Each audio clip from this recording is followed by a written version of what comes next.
I'm not demanding, I'm asking nicely. As a kind civilian that also knows how to manipulate cops. This is 22-year-old Russell Jones. Just hours prior to the filming of this interrogation footage, he was arrested for helping a 15-year-old girl execute the brutal murder of her father. Let's set our clock, shall we? In approximately 3 seconds, you will witness an extreme shift in his demeanor.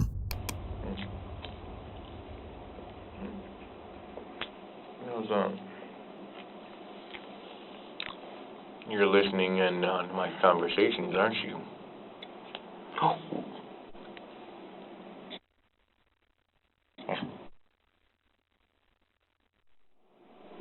So, we can do this the nice way, or we can do it the hard way and I can release my bipolar. Let's make a deal. Do-do-do-do. 1, thanks for the food. 2, I see Ellie and Gavin because they are both under my protection. 3, before you release Ellie to her parents, or parent, do a background check as well as a DNA test, as well as, well, not DNA, a drug test. And if you find out that her parent, her mom, is in fact doing drugs, you are to release her to me. Tell him to release Gavin and Ellie. Thank you. And I know I'm being recorded. You can keep that on there. Unless you're a nice cop, then I take it back. But if you're one of those two-timing, donut-eating piece of crap that don't like rules, a high school bully with a badge, I'm sorry, buddy, but I eat high school bullies for breakfast. So, you want the whole story? Make a deal, or I let out my bipolar. Your choice. The following footage contains never-before-seen personal accounts of the suspects involved in this crime.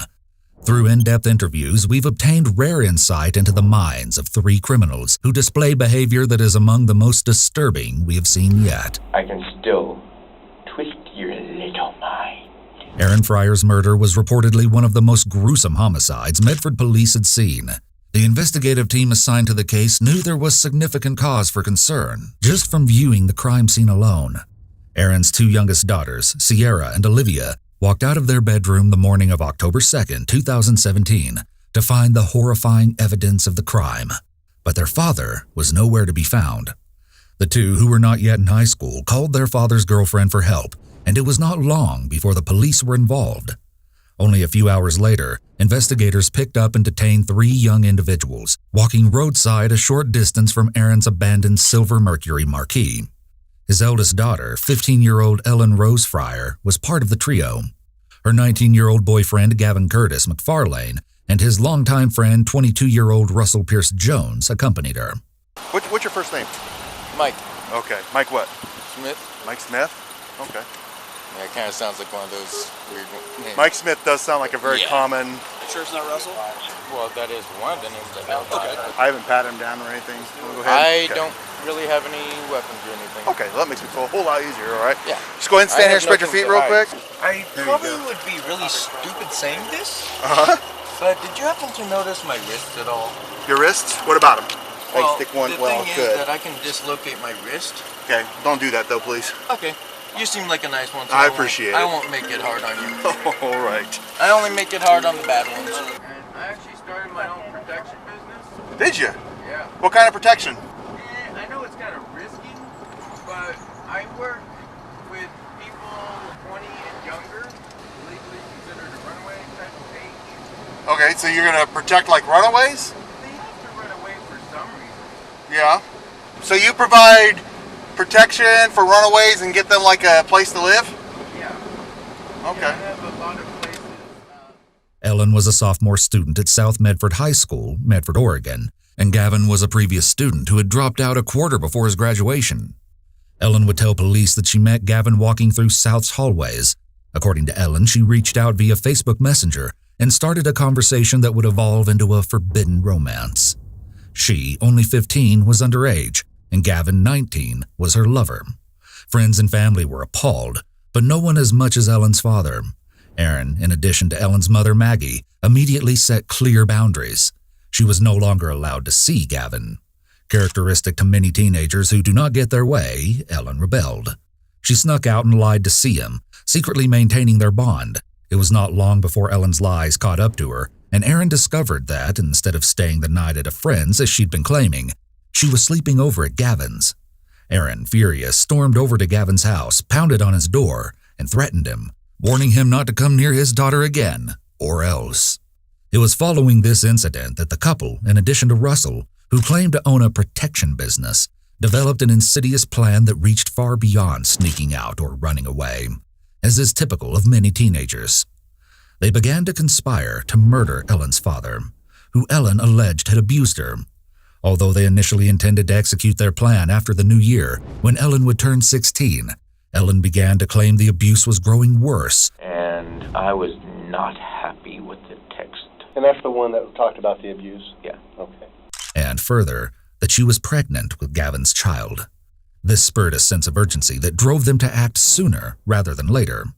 On the Saturday preceding the crime, when Ellen was absent attending a high school band event, Gavin and Russell attempted to break into her house through her bedroom window with murder in mind, messaging Ellen all the while. They quickly found that Aaron's girlfriend was asleep in the room and ran off. Although the attempt drew attention and concern, the police were not involved at that point. Aaron would pick his daughter up from the band event, take her and her siblings Halloween shopping, and treat them to Burger King the next day, and return to their home to watch a Sunday night movie. The events that followed the next morning were a tragic contrast to this seemingly wholesome day of family events. Gavin and Russell again arrived outside of Ellen's bedroom window in the early hours of that Monday morning. Ellen prompted Gavin to enter, and he obliged, while Russell remained outside in her yard. Over a period of an hour or so, Gavin and Ellen whimsically discussed their future, full of marriage and lifelong love. But this was only to pass time. They were waiting for Aaron, who rested on the living room couch, to fall asleep. Eventually, they heard snoring, and Gavin began to make his way to the living room. His first attempt failed when he accidentally kicked a trash can. It was still dark. Aaron woke up, Gavin retreated to the bedroom, and Ellen pretended that she had to use the restroom. Oblivious to his impending fate, Aaron purportedly said to Ellen, "Stop scaring me with all these people breaking in lately." When the two heard his snoring once more, Ellen handed Gavin an aluminum baseball bat, something Aaron had kept close by for protection, and told Gavin, "Take him out." After Gavin was finished, he sent Ellen a message informing her that it was done. Russell, who had stood outside with a machete for backup, entered the home at that point to assist with transporting Aaron's body. Russell reported that he was shocked and that he immediately retreated to the bathroom, sickened by the scene of the crime. Aaron's face, as shared by Russell, was scary. Due to the nature of Aaron's fatal injuries, Gavin wrapped a towel around Aaron's head and a blanket around his body. Russell, holding the blanket at Aaron's feet, and Gavin, holding it at his head, carried his body out to Aaron's own car and hoisted him into its trunk. Ellen was the last to re-enter her home. She stole money out of her recently murdered father's wallet, said goodbye to her sisters, who later told police they heard their father say a bad word when they were just waking up for school, and retrieved her dog before leaving. The trio proceeded to drive to Walmart while Aaron's body remained in the trunk. Ellen used the money she had stolen to buy junk food and hair dye. Before leaving, they walked into an SSI building so that Russell, who was on disability for reasons we'll learn later, could retrieve money with Gavin serving as his rep payee. The following eerie footage captures these moments.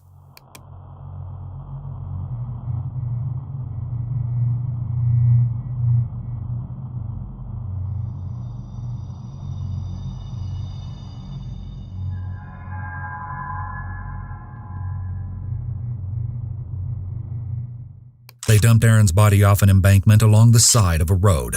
Also off the embankment alongside the road, they threw various incriminating pieces of trash and clothing articles. They ditched Aaron's car and walked away with plans of hiding low in an abandoned house and eventually retreating to California. He dropped his body off on the side of like a pretty well-known road, man. Like some lady was like walking her dog and then found his body. We interviewed dozens of friends and family who knew these suspects, and we found that almost all of them shared the same sentiment. I spent like the whole year with her and Dan doing competitions and whatever.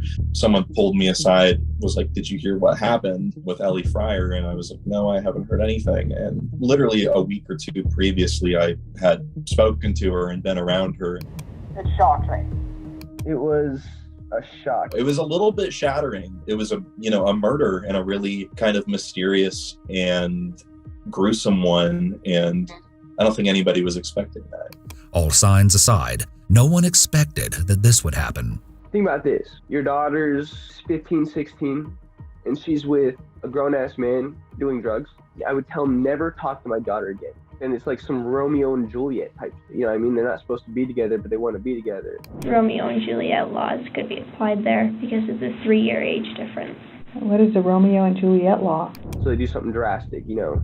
And unfortunately, it was taking Aaron's life in such a messed up way.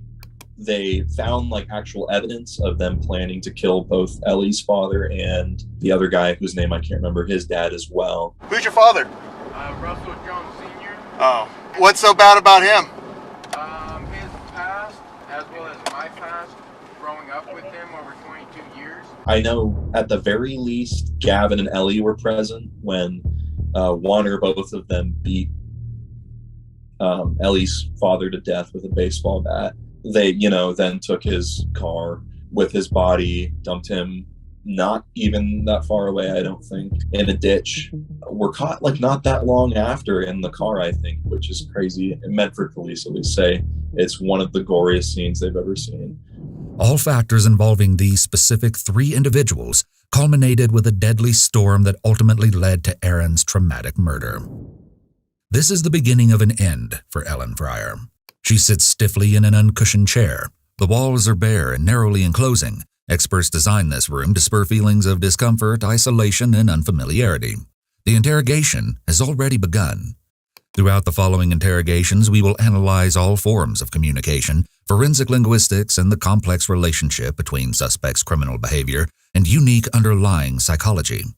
Only hours previously, Ellen stood outside her home while Gavin murdered her father. After she wrings her hands and cracks her fingers one by one, she stares stoically at the camera.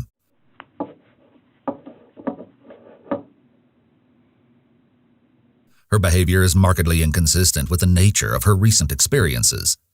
An important aspect of reading body language is observing individuals' baseline nonverbal cues, followed by clusters of nonverbal cues, which can occur consecutively or simultaneously.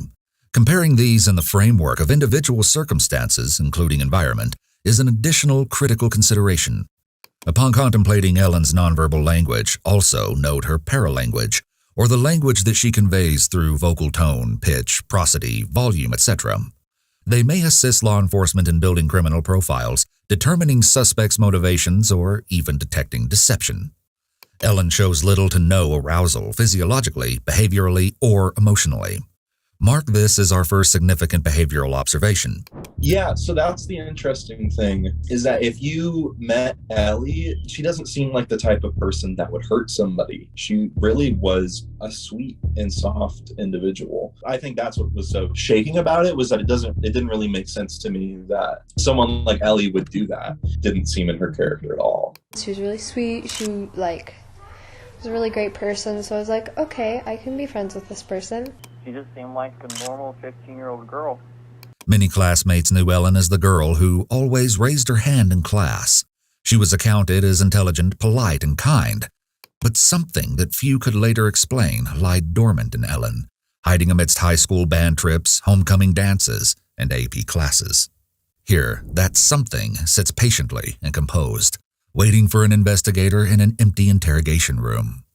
The following interrogations have been analyzed by a qualified team, including 2 licensed attorneys, one being a former criminal prosecutor and a psychologist trainee. Hi. Hello. Are you Ellie? No. What's your name? I have the right to remain silent. Okay, you do have the right to remain silent. The investigative team on this case may have selected this specific investigator, Detective Stephanie Smith, to conduct Ellen's interrogation for tactical reasons. Police psychology experts outline that investigators with traits similar to suspects are more likely to succeed in building rapport and facilitating open, honest communication. This concept applies to the broader field of psychology as well. It may be used as a vehicle of manipulation to appear more likable, otherwise termed the liking similarity effect. Ellen is more likely to respond positively to a female who speaks softly than a male who speaks gruffly. Ellen immediately displays a high level of resistance. As the interrogation unfolds, Detective Smith will navigate each obstacle to open communication that Ellen throws her way. Is that what you're choosing to do? Yes. Okay. I at least need to know your name, though. You don't want to tell me your name? Rain. Rain? Mark lying as our second notable behavior observation and display of resistance. Ellen's first word is a lie, and she lies about her name. Lying is a common exploitive tool. Compulsive lying or pathological lying is characterized by lying about subjects' surrounding identity as a means of control.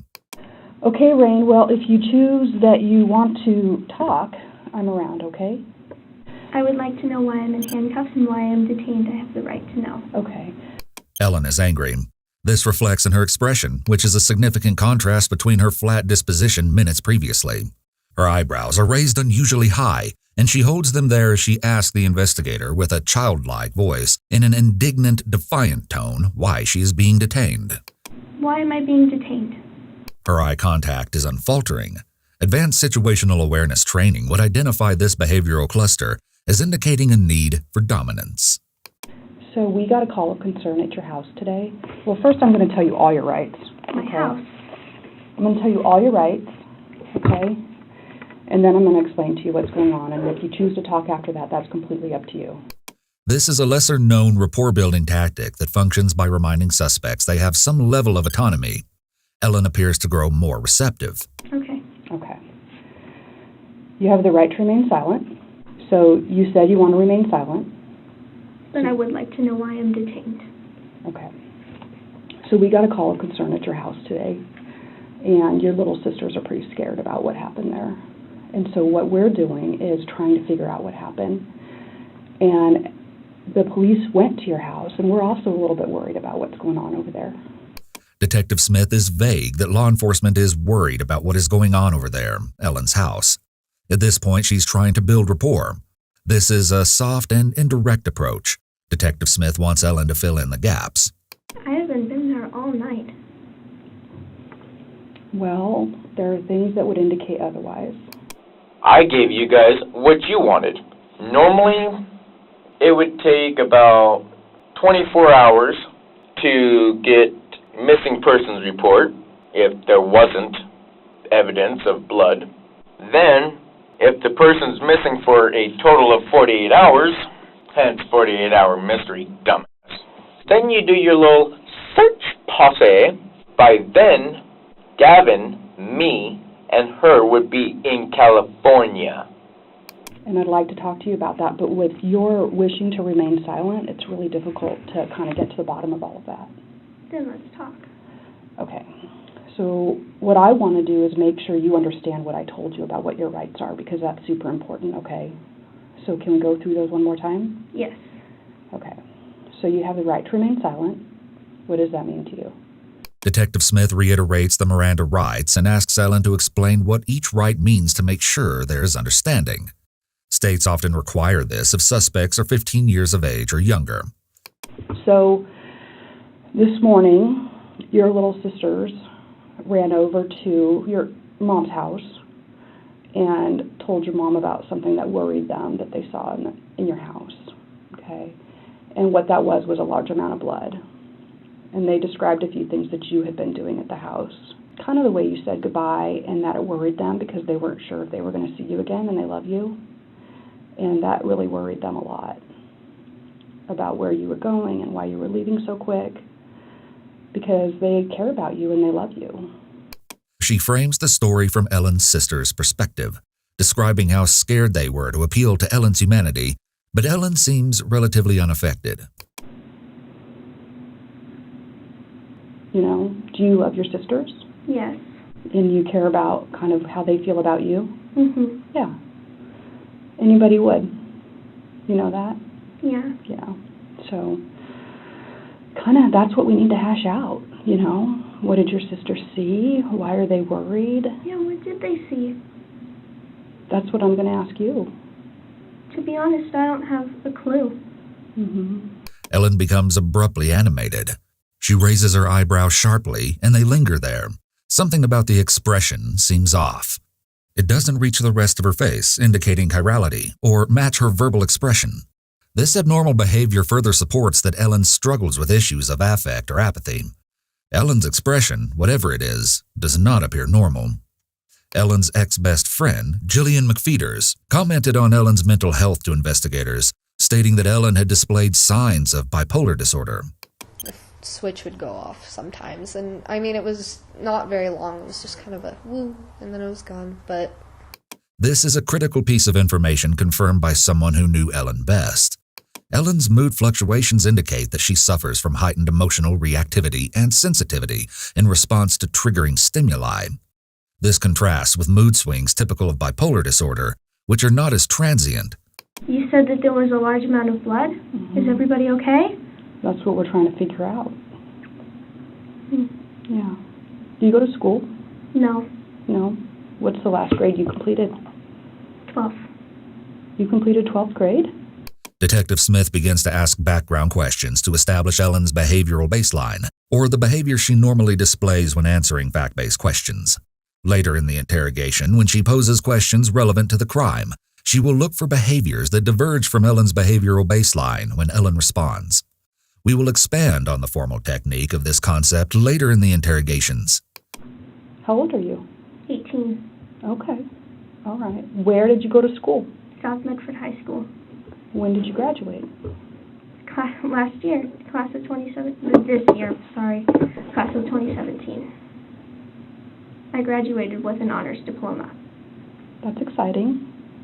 As we know, Ellen is lying when she answers most of these questions. Because we know she's lying, we can see the way Ellen expresses herself non-verbally when she lies based on facts. 1. Ellen's tone drops and flattens, a notable deviation in her paralanguage. Do you go to school? No. No. What's the last grade you completed? 12th. 2. Her eyebrows raise. 3. This is a cluster of non-verbal indicators. Ellen looks up and to the right. She smiles, laughs as she answers, and then moves her hands apart. When did you graduate? Last year. 4. We can see another cluster when she corrects her lie with another lie. This time we can tell she's more flustered. She scrunches her face to the point that she closes her eyes. She false starts. We see her eyebrows drop dramatically. She rapidly shakes her head back and forth, and finally, she aggressively flicks her hair out of her face and tilts her head back. 5. Last, we see another eyebrow raise. What kind of classes did you take? AP. AP what? AP American Studies, AP Human Geography, AP Psychology, AP Biology. Goodness. Pretty much everything I could take. Yeah. And I know you live with your sisters, because I know somebody else has talked with them today. I didn't talk to them. And who else do you live with? Just them. Ellen responds, just them, and she sounds more emotionally expressive. She may have a soft spot for her sisters. The investigator seems to think so, as she often includes them in her questioning.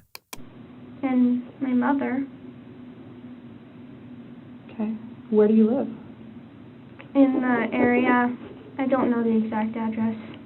So you live with your sisters and your mom, and you graduated last year. Okay.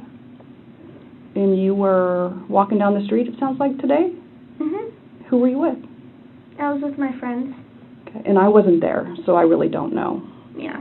Who are your friends? The 2 males that have also been detained. Okay. Who are they to you? They're friends. Okay. What are their names? I'm not going to give their names.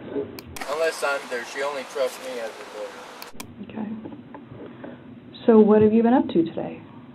I haven't been home, and now I'm really concerned about what's been going on. Mm-hmm.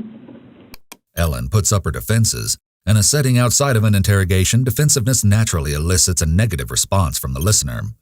Detective Smith is trained to employ the resistance countering technique, reframing. In this instance, she utilizes reframing to refocus Ellen's attention on something more positive. Holding positivity assists with resetting the flow of conversation, prevents defensiveness from building, and increases efficient information gathering. This tactic draws from the field of positive psychology, which arose from the idea that reorienting focus and reframing perspectives away from negativity results in greater life equilibrium. Where were you? Out. Like, out where? Just out and about. Couldn't sleep. When Ellen lied about graduating from South Medford High School, I graduated with an honors diploma. She stated that she had graduated with an honors diploma, an identity lie. This is unnecessary detail. In contrast, her responses here are short and vague. Like, out where? Just out and about. She's unable to provide any detail. An investigative team will analyze amounts of detail and specificity in the context of what suspects say. They might note that Ellen was overly specific when she provided detail when Detective Smith didn't prompt her to, honors diploma. They might also note that Ellen was overly vague when the investigator prompted her to be specific, her actions. Both warrant attention in an interrogative environment. Where's the last place you slept? At the house. At your mom's house? Mm-hmm. Well, we've talked to your mom. You know that? Mm-hmm. She's super worried about you. She's so worried about you. Detective Smith shares that she knows Ellen is lying, but follows with an empathy statement. There is no perceptible response from Ellen, but it's clear Detective Smith is still trying to earn Ellen's trust and break the ice. This is an attempt to make an emotional connection, but Ellen holds steadfast, maintaining her resistance. I would actually like to speak truth today. Okay? I think that your mom is... it's been a long time since I've seen a parent like your mom was today. She was on her knees on the ground, sobbing, because that's how worried she is about you. So I do know that that's not where you spent last night. So where'd you spend last night? I didn't sleep last night. So where's the last place you slept? My mother and my father's house. Mm-hmm. Well, I've talked to your mom, and so I know that you hadn't been staying there. Right, it's my father's weekend. I go back and forth, though, because my father is a little bit abusive. Okay. Ellen mentioned her father's abusive behavior relatively out of context. Her parents shared joint custody, which explains why she went back and forth between their houses. Further, her response bared no relevance to the question. Consider that Ellen conspired to kill her father and very recently encouraged and stood by as her boyfriend murdered him, lifted his body into the trunk of her father's car, and threw it over an embankment. Her statement regarding her father's abusive behavior extends beyond a lack of remorse, resembling something more like revenge. When investigators spoke to Ellen's old friends, they shared that she had been consistently confiding in them about the abuse. I know that he was kind of rough on her, and she said that he would, emotionally abusive and physically abusive, but I'm not sure how true that is. What she would bring up is things weren't they were not good at her household. She felt her dad wanted to kill her. He started getting abusive. He started mistreating her sisters and her. When the Medford PD posted details surrounding the crime and suspects on their Facebook timeline, there was an outpouring of mourning and kind words for Aaron. Many comments portrayed Aaron as the opposite of abusive, stating, Aaron cared more about his girls than anything. Members of the Fryer family and the Medford community were shocked. So what's the last house you left from? My father's house. Okay. And when did you leave there? About noon. Okay. And then where'd you go? Just wherever I felt like going. I just went for a walk. And I didn't stop walking. So today is Monday, and it is 11:30. Okay, so I've been awake for almost 24 hours. So you left at noon. What day? Sunday. Okay. Yesterday. And what was going on before you left the house? Detective Smith is attempting to establish timelines, but this proves difficult due to Ellen's continued lying and evasion. My father was very upset about something. What was he upset about? I can't recall. He has very violent outbursts. Okay. My dog was hit by a car because he smashed a glass table onto my dog, and the gate was open, so my dog ran outside and he got hit by a car. My goodness, when did that happen? A couple of weeks ago. Okay. So what was going on yesterday to make you leave? Just didn't really like the environment. I just didn't like the vibe. Okay. So who was home when you left? My sisters and my dad. Okay.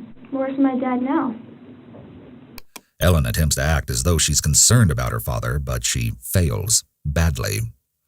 Consider which behavioral cues indicate deception and post the timestamps in the comments. I don't know. So you leave. What door did you leave out of? The front door. Okay. And did you tell anybody you were leaving? No. And then where'd you go? Just turn here, turn there.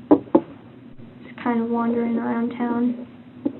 Ellen describes walking and seeing the nearby market, though she says her memory is fuzzy. My memory is pretty fuzzy, though. Is it? And she claims she doesn't remember much else. And then what else did you see? Nature. Mm-hmm. Preceding interrogation, investigators may engage in an exercise termed perspective taking. They place themselves in the suspect's shoes. Suspects will often prepare themselves to answer questions that are central to the crime they committed. By viewing the situation from suspects' perspectives, investigators are more likely to determine what questions suspects might expect or not expect. Investigators will then begin the interrogation by asking anticipated questions to establish a behavioral baseline and follow by asking unanticipated questions.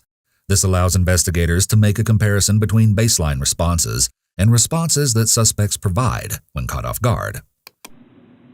Well, at some point you must have met up with some friends. Yeah, I ran into them. Where were you when you saw them? Can't remember. Okay. So I feel a little bit, tiny bit like we might just be like playing cat and mouse and going back and forth. Okay. In addition to displaying high levels of resistance, Ellen pushes back at the investigator. She exhibits prolonged eye contact. This is a confrontational behavior indicating aggressiveness. She will continue to do this periodically throughout the interrogation.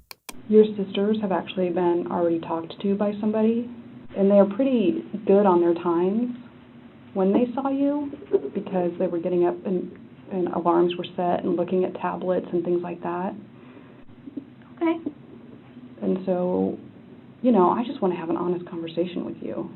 I think that your sisters are beyond scared, beyond worried. Okay? Like, for instance, the dog. Where's the dog? Where is my dog? What's its name? Squeakerbeak or something? Sparklebeak. Sparklebeak. Where is he? You tell me. Where's my dog? I don't know. Where is Sparklebeak? I don't know. Okay, well, for me to have an answer about where Sparklebeak is, I don't. Because you're actually the one that took Sparklebeak. I took him for a walk around the block and then I dropped him back off. Sparklebeak is not anywhere to be found. Your sisters remember you taking... Your sisters actually remember you taking him this morning and walking out the door with Sparklebeak. Where's my dog? I think only you know the answer to that. No, I don't. It would be nice to be able to at least let Sierra and Olivia know.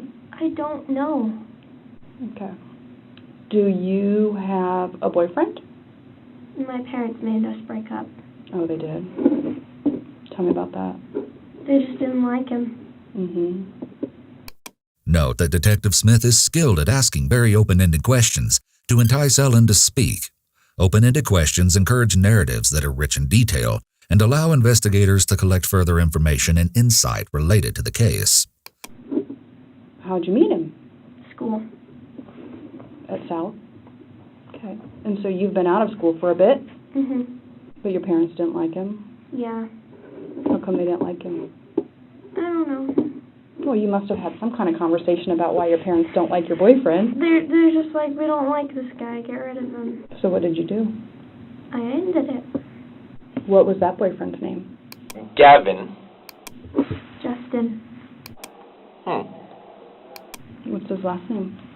Can't remember. I wasn't dating him for very long. Maybe 2 weeks. You don't know your boyfriend of 2 weeks' last name? No. We could find him in a yearbook, though. Oh, okay. Don't you think? Okay. You didn't have any other boyfriend? No. Every detail holds the potential to be significant. The nonverbal indicator that follows is very subtle, almost unnoticeable. I've had a few, weak relationships, but I don't really consider those to be real. Everything is noteworthy when it comes to body language analysis.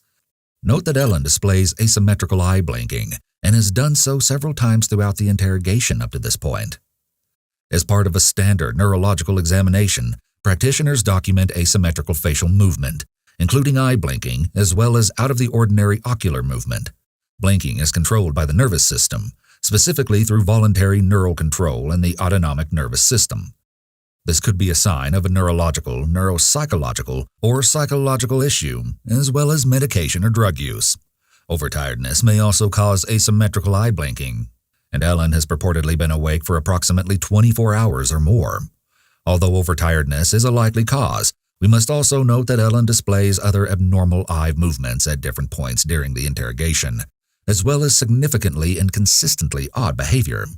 We can only speculate what exactly this may be, but we do know there is a strong possibility that each time Ellen does this, she is experiencing some form of abnormal brain activity. Tell me about the boyfriend you had that your dad thought was too old for you. Oh yeah, that's another situation. My dad's just flat out, I don't like this guy. You need to break up with him. Mm-hmm. And of course, I want my father's wishes for the person I'm seeing. Who was the guy that was too old for you? I won't give names. So what was that circumstance, though? Tell me about that. My parents are very controlling. Yeah. My dad is very abusive. In what way? Verbally, emotionally. When I did something that he didn't like, he would grab me right here and he'd pin me against the wall. And then what would happen? And then my little sisters would freak out and then he'd stop. So what was being said or what was being done or what happened to lead up to him putting his hand on you? I honestly don't know. I'd like to know that myself. Well, I don't have that answer because you were the one that was there. Well, like I said, he was drunk, but he's done it sober as well. But what words were being said? Like, you. It's very emotionally damaging to hear your father tell you that. And who all was there when that happened? Just me. After school. I thought you said your sisters were there. Ellen shared only moments ago that her sisters asked him to stop. So who was home when you left? My sisters and my dad. Okay. Here she explains that she was alone when it happened. Investigators may ask the same questions repeatedly to look for the slightest deviation in suspect stories, particularly to those who display high levels of resistance, like Ellen does. Among the handful of Ellen's friends and acquaintances who spoke to the police and/or accepted our invitation to interview, 2 mentioned that Ellen was not always honest. And she came to school one day with a thing on her leg and said it was from her sisters pushing her. But I don't know, because Ellie has kind of lied to me before, which did hurt. Jillian McFeeder shared the story of an event that occurred closely preceding Aaron's murder with police. McFeeder stated she decided at that point that she could not forgive Ellen for what she'd done. She was telling her father that she was at my house when she was actually at her boyfriend's house. So I got a call from Ellie that was very frantic saying, I need you to cover for me. So of course I'm thinking, okay, maybe something really bad is going on. So her dad calls me, and of course I cover for her, and then he finds out, so he ends up thinking that I was covering for her the entire time when I did not have a clue that she was lying. This one time I thought maybe she's in a dangerous situation. Of course I'm going to help her because she was my best friend and I trusted her, and that was the wrong decision. Jillian ended her friendship with Ellen after that night and explained to the investigator that she would never trust her ex-best friend again. She knew Ellen was going down a wrong path, and she refused to follow. Here, sitting opposite a trained investigator, Ellen does exactly what cost her Jillian's friendship. She lies. Yeah, sometimes we go over there by ourselves, and we just want to get away from the other two. Having two younger sisters is stressful. Everything's an argument. I'm tired. The following questions are generic about whereabouts, the last time she saw her father, and some of her locations over the past 24 hours. Smith is establishing a timeline and frame of reference to compare it to what she knows about Ellen and the crime and what she will learn from Russell's and Gavin's interrogations. So you were at the park on the other side of the street from Dairy Queen and Blackbird, and then you saw your friends. And what were your friends doing? Just hanging out, being goofballs. Okay. We know that Ellen and said friends were certainly not just hanging out, being goofballs. Ellen does not appear to be attached to what she says, seeming guiltless. She also comes off as equally removed from impending consequences. As an honors student with stellar grades, Ellen has demonstrated advanced cognitive ability. She would need to possess assets like strong critical thinking skills, working and long-term memory, and at least an average or above IQ to excel as she has. If Ellen is intellectually gifted, we have less of an explanation for why she consistently tells lies that she cannot keep up with. Her approach to evasion and resistance is persistent but not logical, let alone strong, and it brings up a question as to whether Ellen is in a normal, healthy state of mind at the time of this interrogation. A more sinister explanation, Ellen could be doing this intentionally, manipulating the investigator and setting the scene for an insanity defense. And then what was the conversation? Hey, what are you doing? Nothing much. What are you doing? Just walking around. You want to hang out? Sure. And we started walking. And when do you think that was? I'm not quite sure. What kind of car does your dad drive? Grand something? What color is it? Like goldish silver. Okay. When's the last time you were in that car? When he drove me to the store. Detective Smith continues to ask questions surrounding details of the crime. She has reasonable suspicion that Ellen was in that car only hours ago with her dead father in the trunk, and she's probing for behavioral discrepancies between answers Ellen provides here and answers Ellen provided earlier when responding to questions unrelated to the crime. When's the last time you drove that car? The last time I drove that car? When I parked the car at Walmart. Okay. And that was, so today's Monday, and you said that was a couple days ago? What time of day? We had to get something for dinner, so I'd say about 6 p.m. And who all went to Walmart? Just me and my dad. Okay. What'd you guys get? Meat. What kind? Like, what were you guys making? Oh, I'm vegetarian, so I don't really care. By the way, did you know sausages are actually the leftover pig guts? And intestines, and the heart, and the liver, pork chops, they're used. Okay. When's the last time you saw your dad? Yesterday. I'm too tired to keep talking. I'm really sorry. You want to take a little break? Okay. Do you want some water or anything? No, thank you. You just want to sit here for a few minutes? I'd like a place to lay down and sleep. Okay. Well, you just sit tight for a few minutes and we'll try to figure that out, okay? Okay.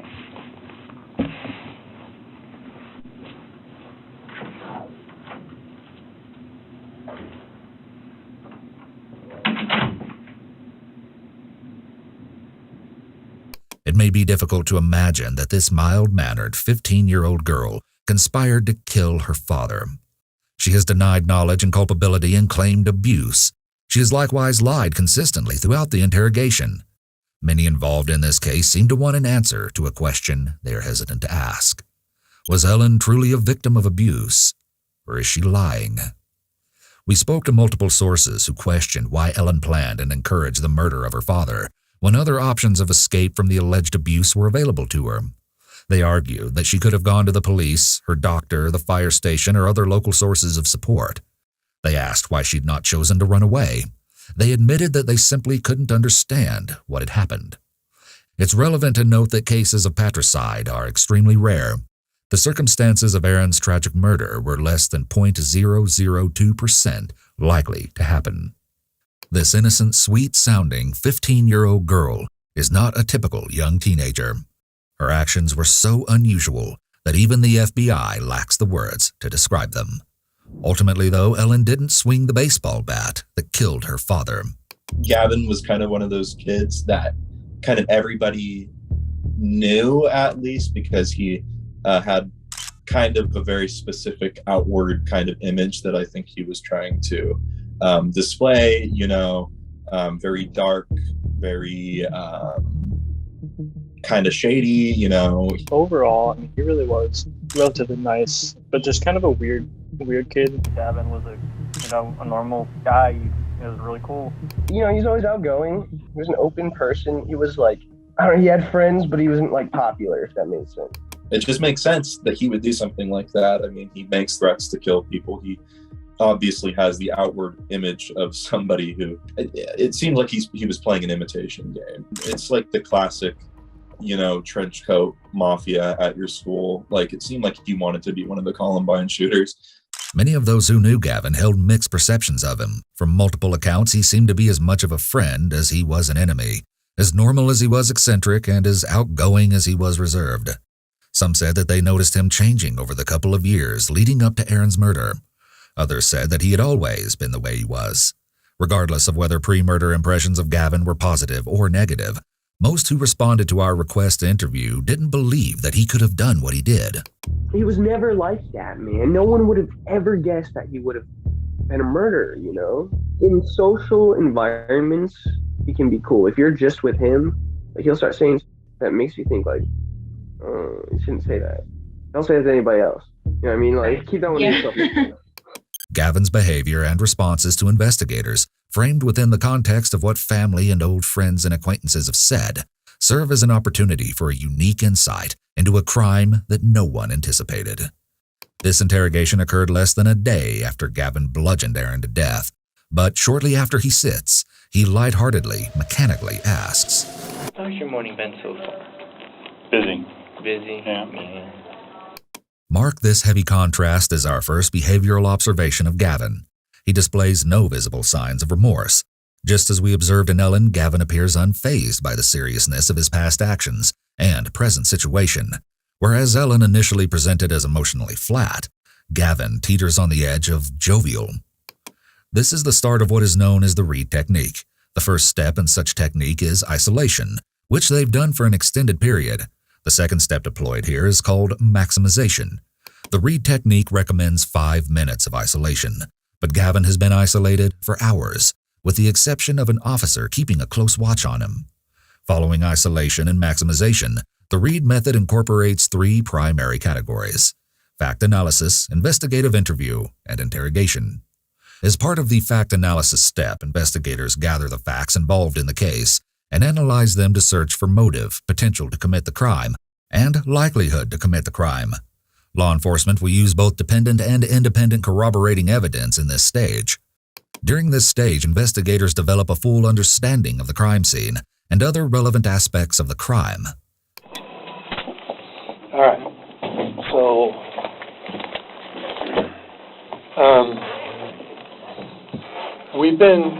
me and Jim have spent about 4 hours with, you probably know him as Mike. Yeah, wow. And Detective Stephanie Smith has spent about the same amount of time with Ellie. And I just want to throw some things at you. So all I want you to do right now is just listen to me. Okay. And let you know what's going on. Okay? Okay. Step 1. Positive confrontation.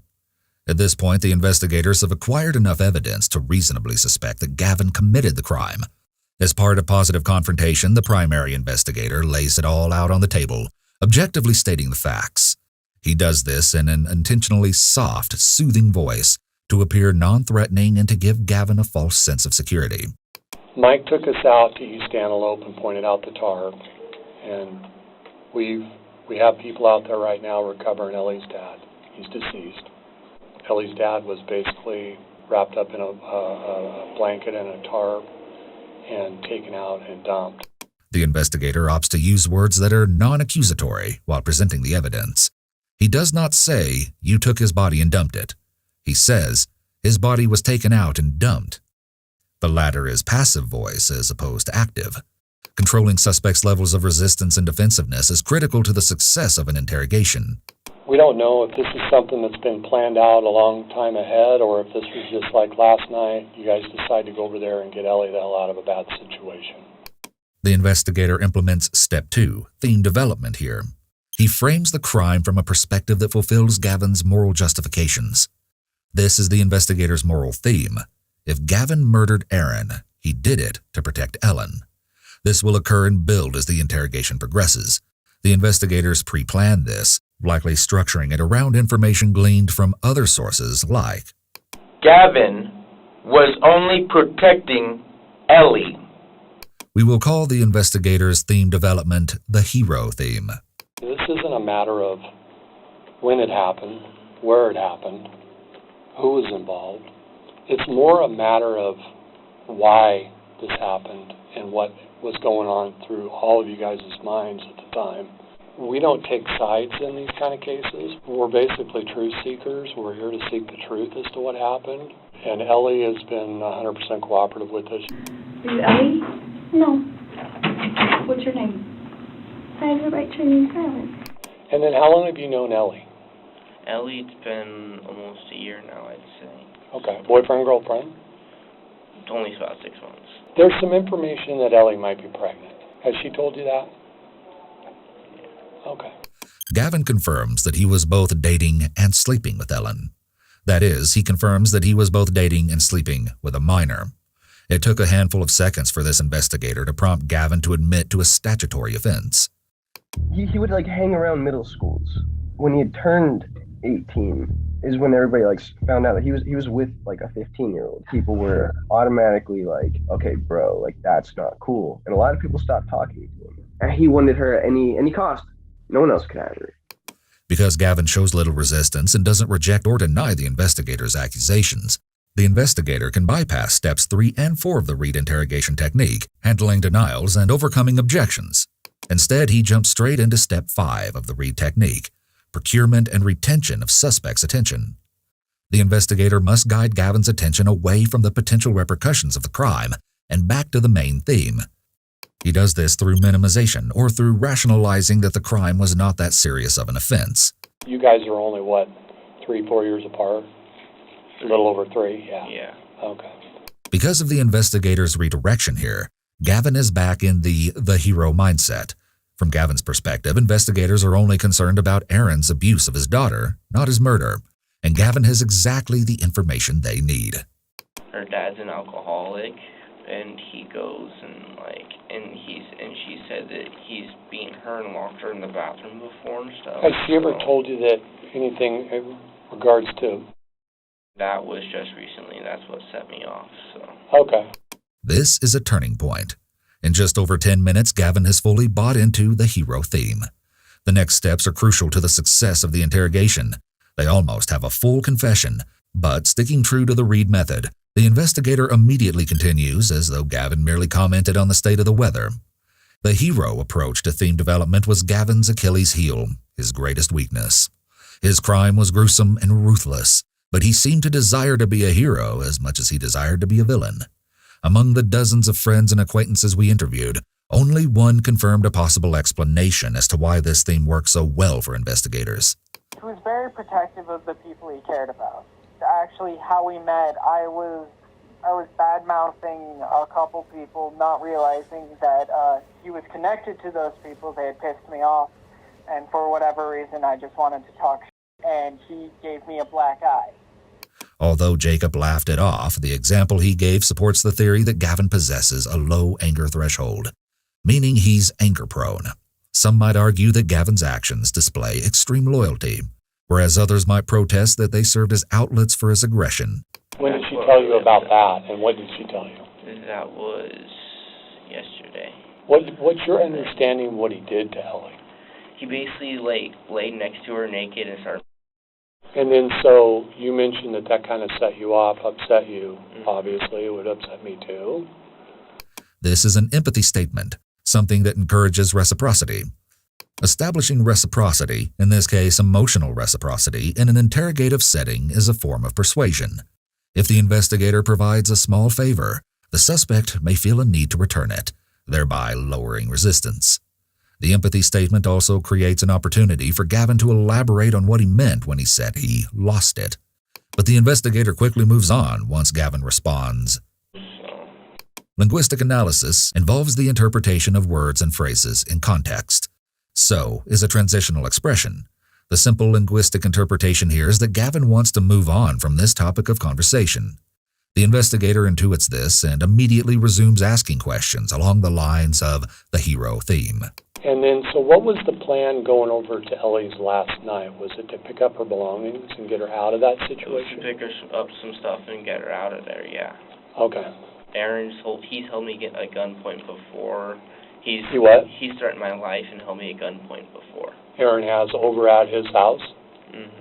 And then there was one time he came over banging on my door because he was all mad. I actually called you guys for that because I was like, I didn't want to go out the door, look out the window to see anything because I didn't know if he had a gun or not. But how long ago was that you called us? I think it was a month ago. And then when was the situation where he pointed a gun at you? Where was that? Where did that happen and how long ago was that? Gavin describes his interactions with Aaron as being characterized by fear. He claims that Aaron threatened him more than once. Beyond Gavin's reports of Aaron's threatening behavior, Ellen claimed to him that Aaron abused her. The fear response is an evolutionary physiological survival mechanism that's triggered in reaction to perceived impending harm. It's otherwise termed the fight or flight response, which includes the following reactions: fight, flight, freeze, and fawn. We'll discuss the fight or flight response concerning Gavin as the interrogations progress. So I went over to his house one time. This was where I knew that he didn't like me or whatever, and I came over and he's like, "What the hell are you doing here?" And then I'm like, "I was here to say hi to Ellie. She said that I was to come over." He's like, "No." So he grabbed a gun and was like, "Get the fuck out of here. I'm giving you 20 seconds." Did Ellie witness that? No. I don't know what caused him to not like me anymore. Okay. So he was really chillaxed. I mean, he was, of course, being like a protective dad. He said, "I'll knock out your teeth if you ever hurt my daughter." And I was like, "Yeah, I understand." Does he drink a lot? So, yes, he is an alcoholic. If Aaron suffered from alcoholism, Ellen could have been in a considerably unstable environment. Children of individuals who struggle with alcoholism are more likely to develop mental illness. Moreover, and in reference to Ellen's claims, greater consumption of alcohol relates to greater rates of inappropriate, unwanted advances. So you get this text yesterday, last night, and when you got over there, what time of the morning do you think it is now that you guys arrive? It was 2:30 in the morning. 2:30 in the morning? Is when you guys get there? Okay. Gavin must be in his hero mindset, believing that the investigators view his crime as morally justifiable. Once Gavin is primed to be more receptive, open, and honest, the primary investigator dives into information gathering. Note that the second investigator is present to ensure proper execution of Step 9 of the Reed interrogation technique, converting an oral confession into a written confession. A third party witnesses and writes down suspects' confessions. Where is she at when you first see her? She's poking her head out the window, being like, "Hey, come on in." Out of her bedroom window? Okay. And what do you and RJ do at that point? At that point, RJ was like, "Okay," and then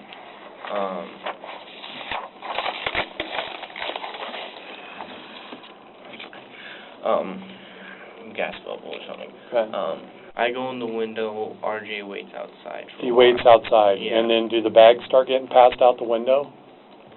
Yeah. How many bags do you think she has ready to go at that point when you get there? Gavin appears calm and collected, unaffected by his present circumstances. However, as the investigator probes more deeply into the specifics of that night, Gavin crosses his arms tightly over his chest. This is a self-pacifying behavior, a self-hug meant to reduce stress and regulate emotions. When we got there, she had 4 bags. She had a guitar. The pellet rifle. The pellet rifle, yeah. And then she had like a makeup kit and then another thing in it. So now it's you and Ellie in the bedroom, and you mentioned that Dad heard you. Did Dad hear you guys in there? Or did... Well, he got up and then Ellie was like, oh, I'll just go out and act like I'm going to the bathroom or whatever. Because, I mean, I didn't want this guy to come in and start beating the crap out of me. So how'd the conversation go between Ellie and her dad at that point when she's saying, I got up and went to go pee? And he's like, all right, well, stop scaring me with all the people trying to break in lately. And I was like, wait, what? Because that was the first night we had gone. I mean, we went over there last night, but, I mean, we didn't go for it because her dad's girlfriend was there. Okay. Saturday night. So you'd went over there Saturday night to try to get her out of there. Yeah. I know I'm in serious trouble, aren't I? Well, we need to figure out what happened. And, you know, there's a lot of things in play here. But so now you've been there about 20 minutes before Ellie interacts with her dad. His tone is even, and his responses are level, but when Gavin removes his jacket, we can reasonably assume that he is more stressed than he's letting on. Actions like tugging at a shirt collar or removing clothing, as Gavin does here, may be referred to as ventilating behaviors. When circumstances are heating up, humans may lean on these behaviors to cool down. And I know this is going to be a little bit difficult to talk about, Gavin, but you got to be 100% honest and truthful with this. What happens next? So then Ellie got out, and they waited in the car, and then... Ellie went to the car? Yeah. Did she go out the window or the front door? She went out the window. Okay. As Gavin answers, he rubs his nose. While nose touching under high-stress circumstances does not necessarily indicate deception, it does indicate heightened stress. It appears that Gavin's feelings of discomfort are building. And when you said they waited in the car, are you talking about RJ and her? Mm-hmm. I can tell you that the car is seen on video on a surveillance camera at a neighbor's house, leaving at about 5:50 in the morning.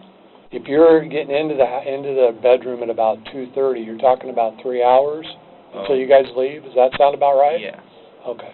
That entire 3-hour time, what's going on inside the bedroom? I mean, what's the purpose of waiting so long? We were trying to wait for him to fall asleep again so that we could get out.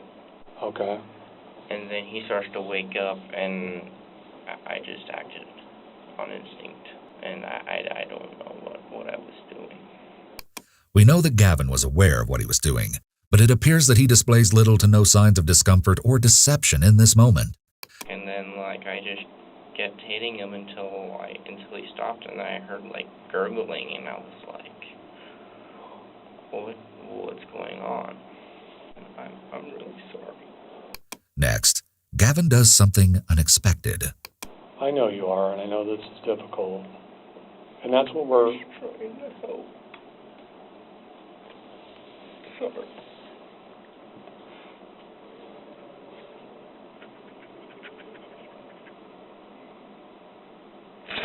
Let me ask you this, Gavin, were you upset because of everything that Ellie had told you? Mm-hmm. Okay. I didn't want to kill him. I didn't want to kill him. Right, but why not at 4:30 when you know she has the keys, why not just everybody go out the window and leave? Ellie hates her parents. She doesn't want to go back there again. She wanted him dead, but I didn't want to kill him. And I was like, I'm not going to kill him. She was all like, no, I don't want him around I mean, I don't want him around my sisters anymore. I mean, so sorry. I'm going to prison for murder, aren't I? Well, that's what we need to figure out here. We need to figure out what your intent was, and it's important to know. I'm trying to protect Ellie. Okay. My possible child. So do you think that Ellie could have influenced Gavin? Absolutely. Absolutely. I would never see my nephew acting in that behavior of brutally killing somebody. From my point of view and everybody else, my family, we all agree that Ellie was 100% at fault. It was not long before Gavin admitted to his role in executing Aaron's murder. As opposed to Ellen, he put up little to no resistance, immediately acknowledging that the events that morning had transgressed and that he had solely swung the bat that killed Aaron. Russell would prove even less resistant, uninhibitedly spilling nearly all details involved in the crime. Just as Gavin stated he was doing, Russell insisted that he was protecting Ellen.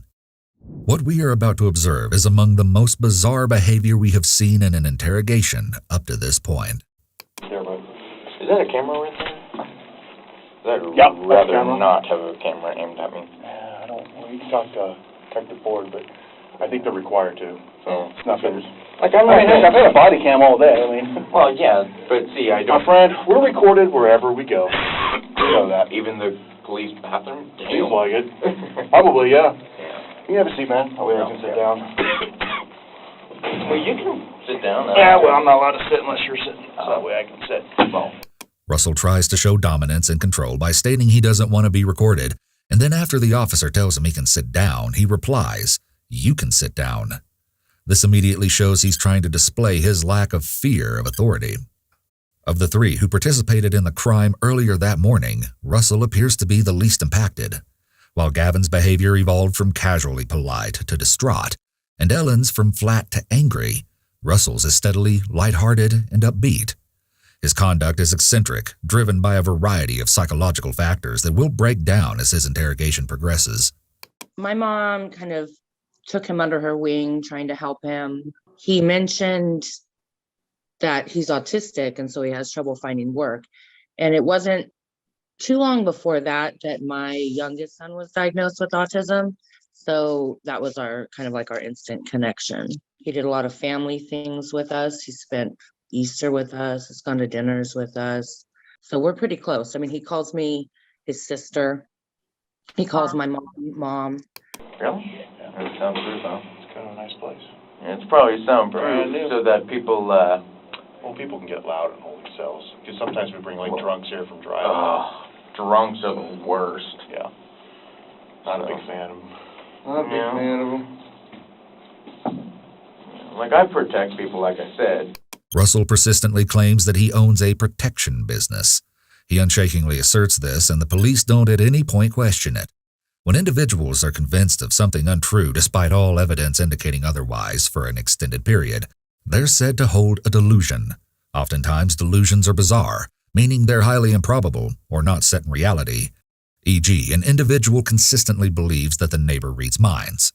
Other times, delusions are non-bizarre, involving beliefs that are within the realm of possibility, e.g., consistently believing one is being followed.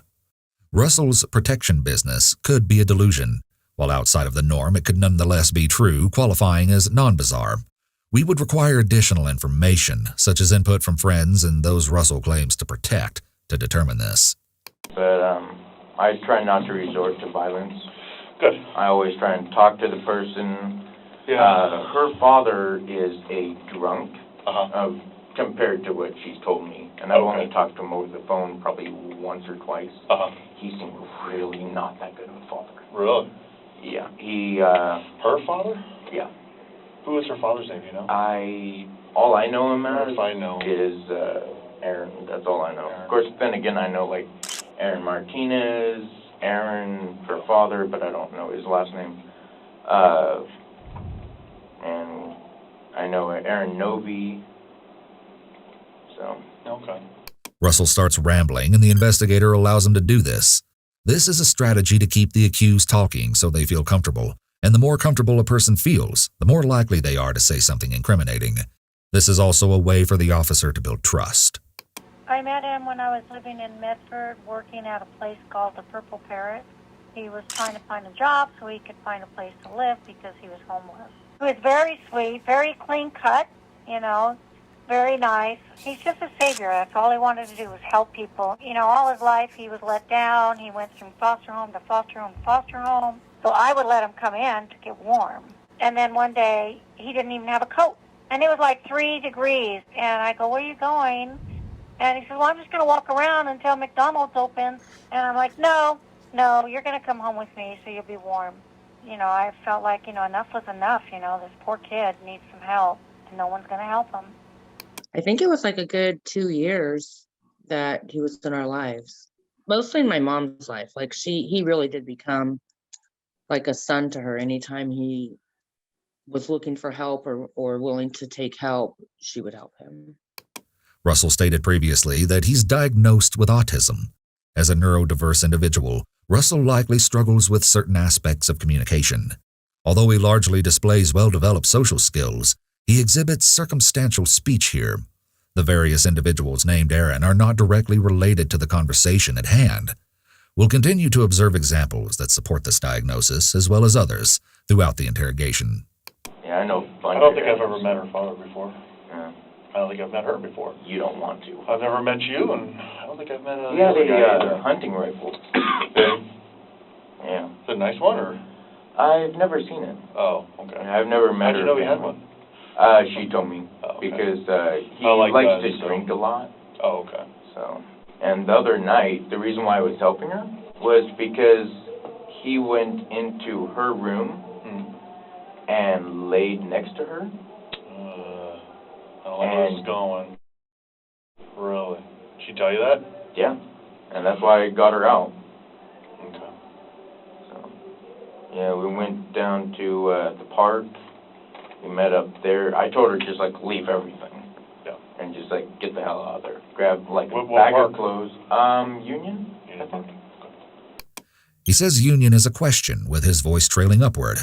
These are both indications that he may be lying. He hasn't said prior to this, so it's not a normal pattern of his speech, and answering a question with the inflection of a question shows uncertainty in your answer, either because you're lying or aren't confident in the response being correct. Yeah, but I've always been kind of a protector of people, so. This isn't the first time Russell has claimed to be a protector of people. He looks out for people, and I think that he takes it a little too far. One of my family members drank a lot, and he wanted to go over and beat him up because he was emotionally abusive to me. I really disagree on what he did, but I think that he had the right intentions. He would always give you a jacket off his back. I mean, he did it in the worst way, but he just cares. And he also had this grand idea of creating a community for homeless people or just young people that need help, that don't have help. So it's like he was always trying to go out and resource that, like trying to build that up. He still does. He still talks about that. People looked at him like a protector, and he really liked that. It made him feel valued, gave him a sense of purpose, because that was another problem. He didn't really have a sense of purpose. He was just kind of left in the wind. Unless people piss me off, then they become the, not really target in a bad way. Yeah. Just like target as in like someone that needs a firm talking to. Okay. Or a slap across the face, depending on the situation. How much do they pay you for that? Have you been paid yet, or? Not financially. No. Because I can't legally work with the SSI. Yeah. Because I can only work under the table jobs, Yeah. and those don't. How much SSI do you get? $7.35 plus a $22 check. Net a month? Yeah. Russell begins giving the officer details of his family and personal life, which is a good indication he's developed trust with him. The investigators enter the room, and the officer asks one of them to step out. Can I talk to you for just a quick minute? Hey, take care, buddy. You do. Likely to brief him on what they discuss that is relevant to the case, to see if he is consistent, and possibly to also let him know a little about his personality. So the investigator knows the best approach and techniques to deploy in getting what he needs from the interrogation. Before we get too wrapped up in this thing, I just got here to work. Yeah. So I kind of want to explain why we're here today for you, and just have I don't even know why I'm here. Okay, I'm going to have you just sit and listen to what the story is. And Okay. Yeah, I have nothing to hide, so. Okay, good. You were very cooperative with this Yeah. on that last deal. And Except for when the car like drove up onto the sidewalk, I was like a little bit startled. Yeah, surprised, right? Yeah. Not too surprised in my line of work. And then they told me to get on the ground, and I was trying to go on the ground. Okay. And they actually like helped me onto the ground. So, like they told me to get on the ground, so I'm trying to get on the ground. You don't have to push my ass. Seriously. Seriously? I can do it on my own, damn it. Take a moment to place yourself in Russell's shoes. This is more than likely not something someone would say to a member of law enforcement in this situation. It's not tactical, let alone remotely helpful. He does this countless times, and it becomes increasingly clear that there are some other disturbing factors at play surrounding his involvement in the crime. But you seem like a nice guy. The guy that I was talking to seemed like a nice guy, so. No Sprite. Perfect. Is that good? Yeah. Okay. Perfect. Now all I need is a cigarette and I'll be happy. But I doubt we can, though. You want to get a smoke? Sure. Do you have any smoke? I got some in my desk. Are we allowed to smoke now? Yeah, we can go outside and smoke. Oh, outside. You want to go outside and have a cigarette real quick? Sure. All right, let's go. Yeah, because I smoke, I talk better when I have a cigarette. Because right now I'm like stressed out and I don't know what's going on. The investigators give Russell a drink and allow him to go out and have a cigarette. Both things are done to further put him at ease and to gain favor with him. Sometimes it's used as a carrot to get someone to confess, and they will tell the person that they can smoke after they tell them what happened, etc. People being interrogated are sometimes not yet under arrest, so they can leave if they want to, and they certainly cannot be forced to speak. The police try to make them feel less inclined to want to leave by giving them food and drinks and cigarette breaks, and so as not to violate any due process rights. Russell proceeds to tell investigators everything they need to know. You can sit in that chair over there. Okay. And we'll bring your food in. I've got the. Oh, okay. Let me have your pop bottle. Yeah. All right. Right in with it. That's soft. As has been the case with Russell so far, we have few words to explain what exactly it is that happens next.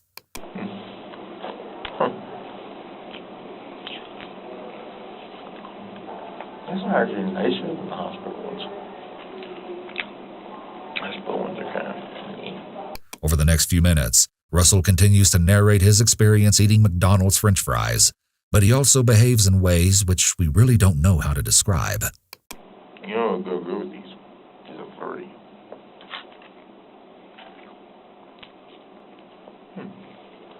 No.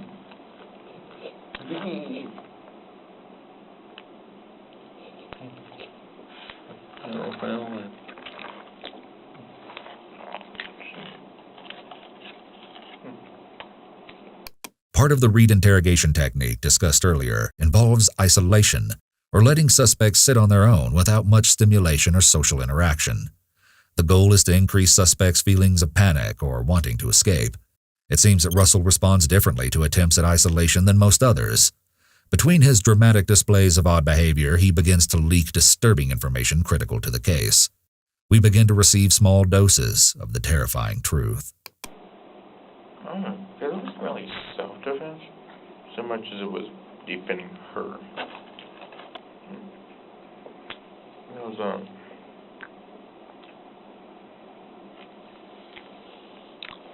you're listening in on my conversations, aren't you? Camera off.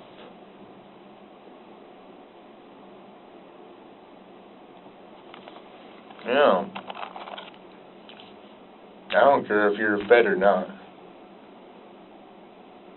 I can still twist your little mind. Don't piss me off. Nothing appears to register for Russell in terms of the gravity of his situation. He's unashamedly confrontational with law enforcement when they're out of sight. He holds delusions of grandeur specifically related to power. These types of delusions often form when individuals have been in abusive situations in which they were powerless. And I think that's really why he went to go help, well, what he thought was helping these people that he got wrapped up in. I mean, literally, for his 21st birthday, he had never had a party. I made him a cake. We had a little party at my daughter's house. He ran around with the kids, so even though he's 21, he was playing with 10-year-old, you know, and having a great time. I let him to be a little kid because he told me he never got to be a little kid. For kids that are high functioning, they're, you know, very giving, loving. They just want acceptance. Two cops were nice. Very nice guy. He was actually pretty good too. Very understanding. Actually bought me food last time. And this time. Maybe I should talk to him more often. No.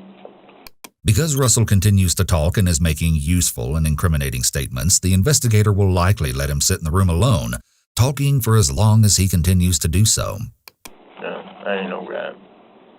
Russell had numerous encounters with law enforcement leading up to this moment. There are several charges on his record preceding this crime, including sodomy and abuse in the 3rd degree. I wonder if I can be an undercover agent.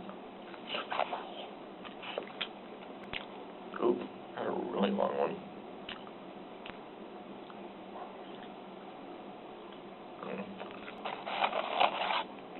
I understand, sir. There's evidently no one in the room with Russell, so he's either vocalizing an imagined dialogue or hearing someone who's not there. If the latter is true, this could be an auditory hallucination, meaning that Russell is hearing something non-existent. This, coupled with his delusions, would strongly indicate that he is in a state of psychosis. Individuals commonly reference the word psychotic when they see others acting in an aggressive, unusual, unstable, or other abnormal manner.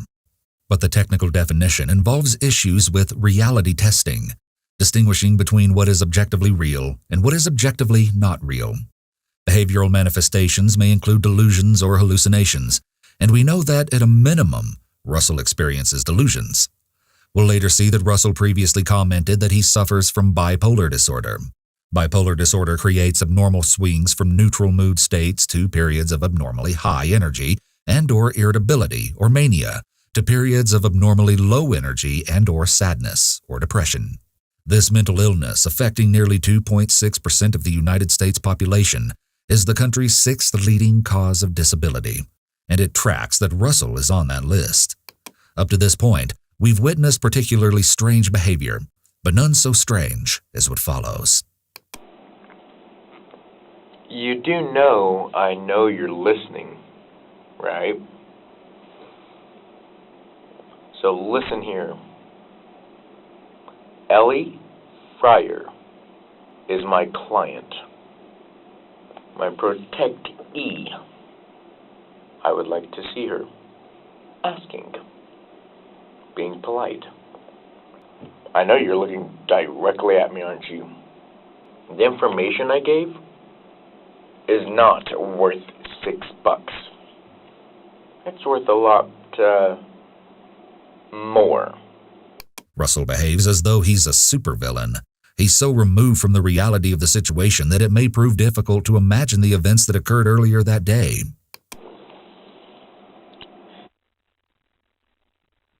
When he accidentally turns off the recording device, he seems surprised that he can do so, and begins playing with it. The gravity of the situation he's in is clouded, but we don't yet know by what. He's visibly happy with this new sense of control he feels by being able to turn the recording device on and off. Red means you can't hear me. Green, you can. Gavin and Ellie are to be released to me because the assault her father did the morning of the incident, defending a female. Now here's the thing. I know the cops' twisted little pathetic rule game. And actually, sometimes I like to think that I invented the rule book. I'm not exactly bragging, but I use reverse psychology, which makes me be able to... Russell steeples his hands, which is a gesture to indicate superiority over those you're speaking to.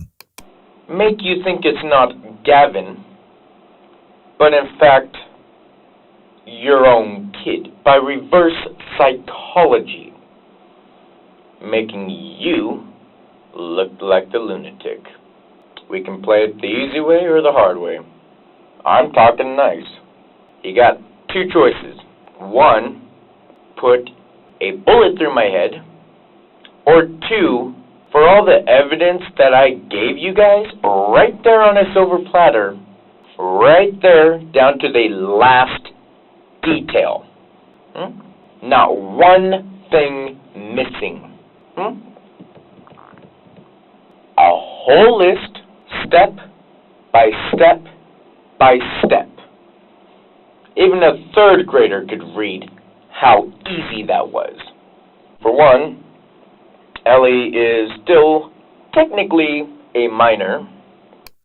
Russell is speaking to the officers in a condescending tone and looking at a non-existent watch. He's under the delusion that because he has confessed every detail of the crime step by step, they owe him something now. You want to play hardball? I played baseball when I was younger. Huh? I wouldn't go there. And I know everything that I'm saying is being recorded, and I'm doing it on purpose. I can easily turn the speaker off and rant, and then you guys will come in thinking I'm a loony because you don't hear me. Here's the thing. I'm not the one with the donut fetish. Give a cop a donut, and he'll want a coffee to go with it. Give a mouse a cookie, and he'll want a glass of milk. Give a moose a muffin, and he'll want something else. But here's my favorite one. What is it when a cop car is towed by a tow truck? Pulled port.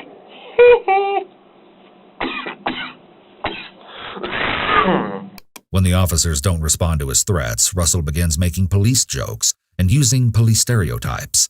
He continues on his narcissistic rant and delusions of having control and dominance in this situation. So, we can either tell pig jokes all day, or we can have a little chat. I'm very, good at convincing people, and I don't even use hypnosis. I think I just said yeah. Again, Russell speaks to someone who is not there. This is either a hallucination or vocalized internal dialogue. So, Ellie is to be handed over to me as soon as you guys can get her here.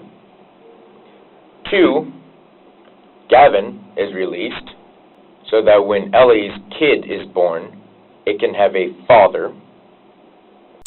Ellen had faked a pregnancy, and there was talk that she used this as a tool to motivate Gavin and Russell to kill Aaron.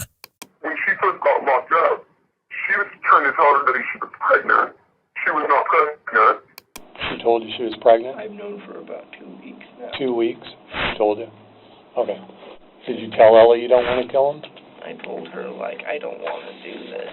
And I told her that like, I didn't want to kill him. So when these kind of things happen, Gavin, there's usually something that clicks and you make a decision on what you're going to do. The investigator starts establishing premeditation, which is required for a first-degree murder charge. How long before you hit Dad with the bat has that conversation come up? She's been talking about it for a long time. I tried to be civil with Aaron and stuff. I was like, should I offer to go and have a cup of coffee and discuss why he has beef with me? So going back to you guys getting there around 2:30 in the morning, is it possible you got there earlier than 2:30? I mean, we were at Union at like about 1:30. And did you guys have to wait around for a little while? We did. Ellie was like, just wait till he falls asleep and come in. And where did you grab the bat from? Where did you grab the bat from before you walked into the front room? No, I wanted to keep the bat for myself. Okay. Ironically, the bat that Gavin wanted to keep for himself, the bat that Gavin used to beat Aaron to death, was the bat that Aaron had on hand for protection. At best, Gavin used the murder weapon that was most convenient. At worst, Gavin took pleasure in this irony, claiming an ultimate power by using Aaron's sense of safety and security as a weapon against him, and walking out the door with it. Perhaps Gavin desired the bat for himself as a trophy. So now you're walking from Ellie's room with the bat, and the plan for you is to walk out the front door. That's what I mean, Ellie wanted me to kill him, but I didn't want to. I was planning on just walking straight out the front door. Did you play along with Ellie and say, okay, I'll kill him? Mm-hmm. You did? But then he woke up. Did you tell Ellie how you were going to kill him? No. Did she ever mention, hey, use the bat? Well, she said that if I wanted to, I could, and I was like, it's not that hard to punch someone in the throat.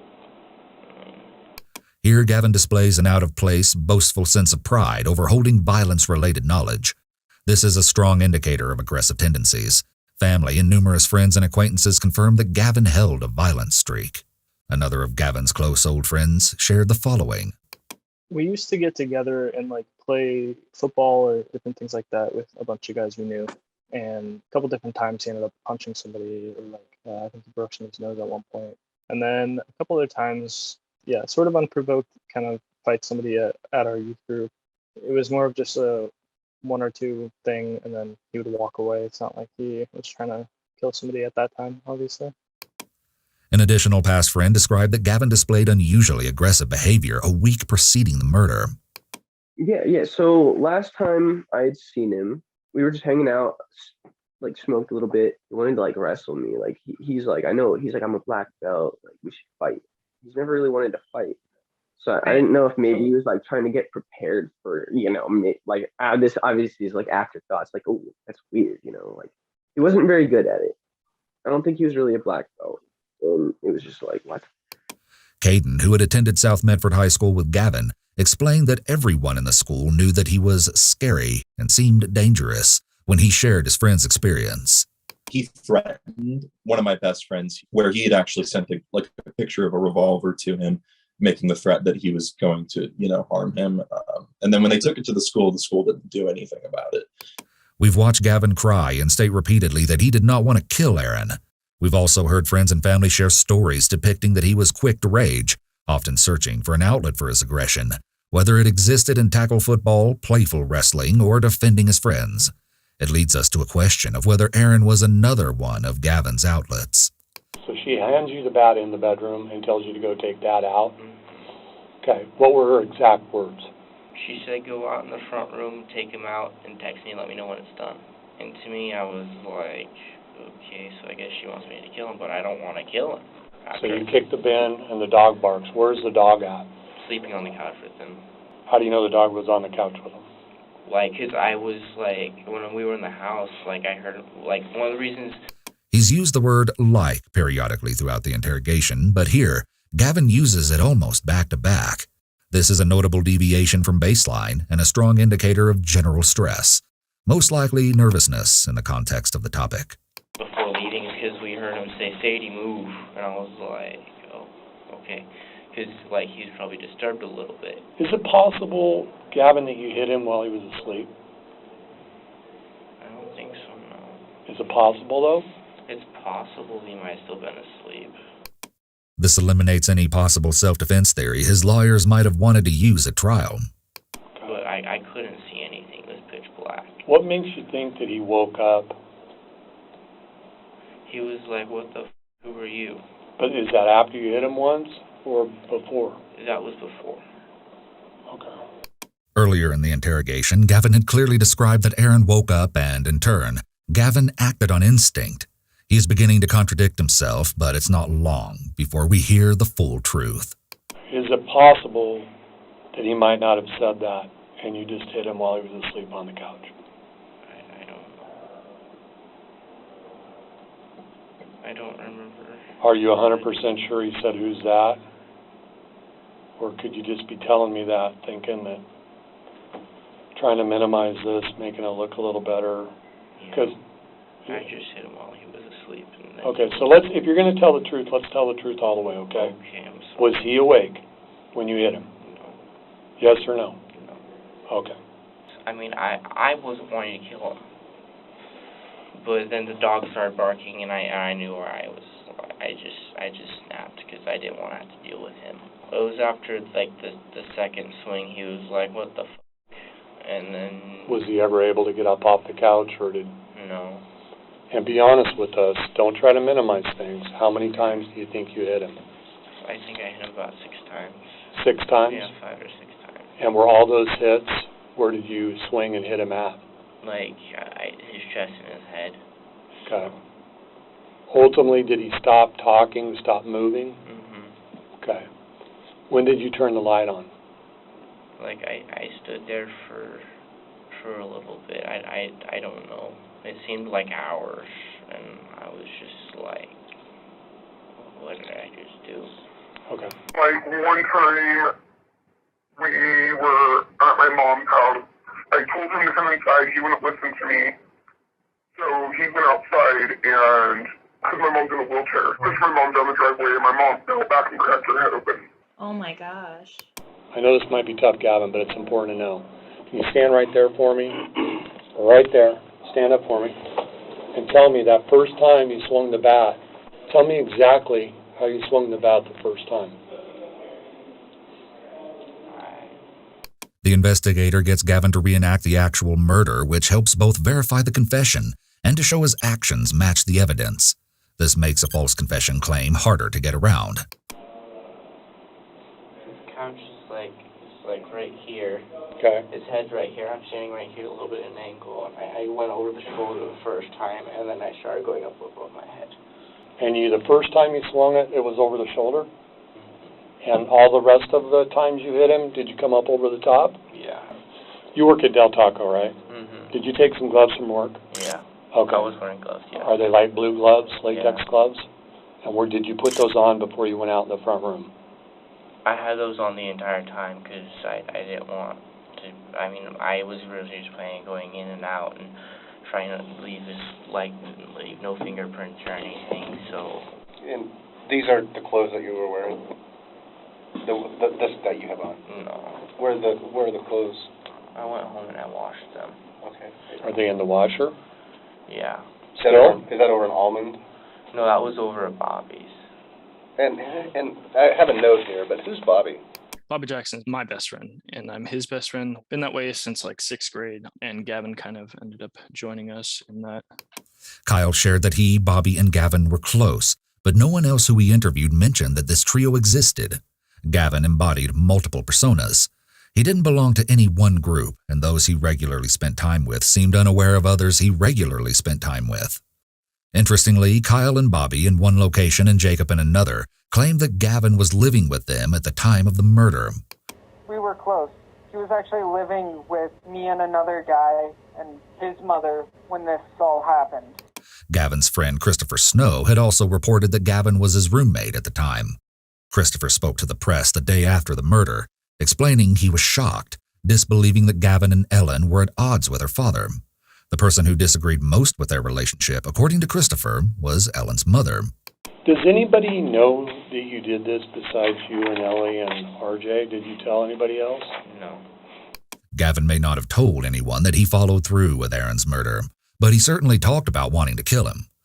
No one we or the police spoke with commented that they'd suspected he would go through with it, but many commented that he'd spoken of it. In fact, one individual commented that Gavin regularly told others that he could get away with killing someone. An example would be he would say something along the lines of, I'd be able to get away with killing, it'd be easy, I know all these things, I'll watch all these documentaries.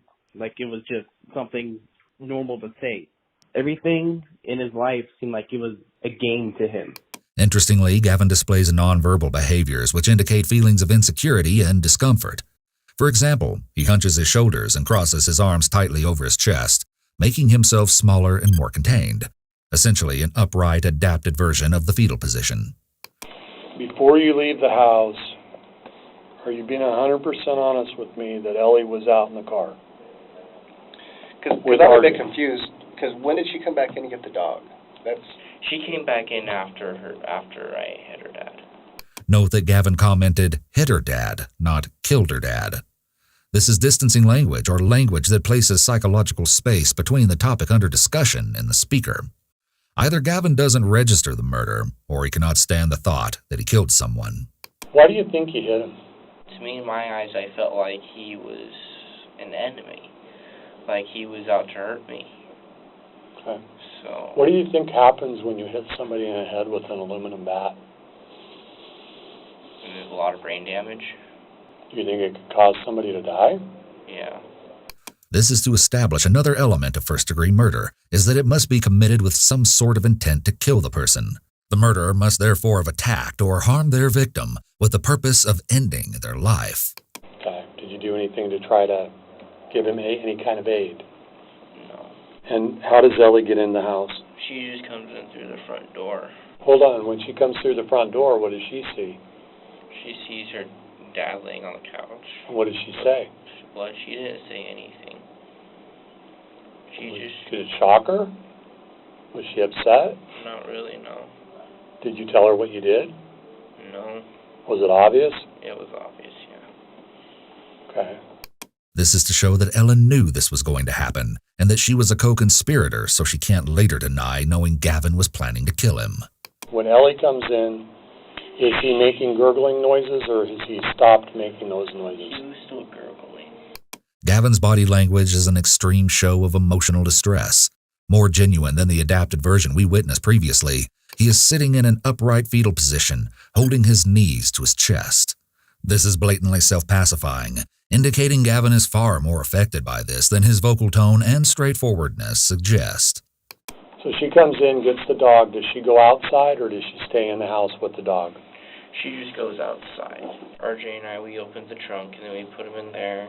Okay, tell me about, let's back it up and walk through that slowly. I'm sorry. Individuals compress their lips under periods of great distress. Gavin's lips have disappeared. And RJ came in to the front door and RJ saw it. What did RJ say to you? He was like, "Oh God, that's gross." And then I was like, "Okay, you grab him, his feet, and then we'll get him out to the trunk." And then we kind of drug it through the yard, and then we just like lift him up into the trunk. So, you're in the house. Do you guys go back into the house after? This is to establish a possible burglary charge. It also shows the callousness and lack of remorse after the fact for the crime. Do you remember getting any money in the house? Oh yeah, she went and took some money from her dad's wallet. Yeah. How much cash did she get? She said it was like $40. Okay. From his wallet? Yeah. So he obviously didn't have his wallet on him. Yeah. Ellen can argue that she planned this to protect her sisters, and she can argue that he abused her, but few words, if any, explain why she would possess any moral justification to steal from her recently murdered father. What was he wearing on the couch when you turned the light on? He was wearing a black Raider shirt and a pair of black shorts. Okay. When did she first bring up that she wanted her dad dead? Like after he slapped her. And How long ago? How long ago was that? Like, this was a week before she texted me about the... This shows that this specific incident of abuse was not the motive for the murder, at least not for Ellen. A prosecutor might submit to a jury that the likely actual motive for the killing of her father was him not letting his minor daughter and Gavin date. Okay, and then once, as that conversation developed, did you ever come to a what are we going to do with him afterwards? I mean, RJ was like trying to tell me, I have a friend, we can go up, leave the car there, he can tear the car apart, that way there's no car left. I'm very, good at convincing people. So when did you go to Bobby's house? Bobby's, I stopped by, I just, like, swapped clothes and I left again. No one was awake. So, and then you end up over on Almond Street. Okay. Investigators later learned that Gavin had led them astray, hoping they would stop by Bobby's house so his friends would know that something had happened. And run through us with what you were wearing at the time that you hit him with the bat. I was wearing my gray hoodie. And Not that one? It was a gray pullover hoodie. Okay. It wasn't this one, no. Okay. Like all my hoodies are What was gray. on under the gray hoodie? And then I had on, it was my Batman t-shirt, I think. Okay. And that I think I actually left at the house, but I don't think there was any blood or anything on that. And what pants were you wearing? Well, I'm still wearing the same pants. I didn't change my pants. I just changed my jacket. So you were wearing those pants? Yeah. And what shoes were you wearing? I was wearing my boots. The ones you have on now? Yeah. Or the ones, I don't think you're wearing them now, Well, right? they took them off, yeah. Okay. What do you do when you get to the location where you guys dump Aaron? We kind of sit there and we're like, nature. It was peaceful and it was relaxing. Gavin discusses how it was peaceful and relaxing looking at the woods and lake while sitting in the car with Aaron's dead body in the trunk. This shows a serious lack of remorse. When you get there, though, what do you guys do? I'm sorry. So we kind of sat and we kind of enjoyed the view because it was nice out. Gavin goes off on a tangent, displaying a symptom characteristic to his attention deficit hyperactivity disorder diagnosis: lack of focus. And then what happened? And then we're like, okay, let's get this done before anyone drives by or anything. How did you get him out of the trunk? By himself or with the blanket? I kind of just went up and grabbed him by underneath the shoulders and lifted him. Okay. So, and then RJ kind of like picked up his legs. It was the blanket pillow and all, and then we just like let it roll and it kind of wrapped itself up. So when it was rolling down the hill, the tarp wrapped itself up around him. I kind of tried to wrap him up a little bit, like cover up his feet. The investigators keep a cool head while Gavin describes throwing Aaron's body off the embankment, along with some trash. Is there still any blood in the trunk? I don't know. I think there's still some on the outside because he was kind of leaking everywhere. Okay. And then where do you guys go from there? And then we were like, okay, which way to Walmart? And that's when we went to Walmart. Where does RJ stay? He just stays outside and smokes. And where did he get those cigarettes? Those were her dad's. Remember what kind of cigarettes they were? They were Camel 99s. Okay. Ultimately, you and Ellie go in, you buy some junk food. Did she buy a pregnancy test? Yeah. Then you guys come out of Walmart. And we were going to SSI, like, Ellie and I went upstairs because she had to use the restroom. And she also was going to check out the hair dye, so I gave her the hair dye, she went to the bathroom. She came back out, was like, this is the wrong stuff, we need to go return it.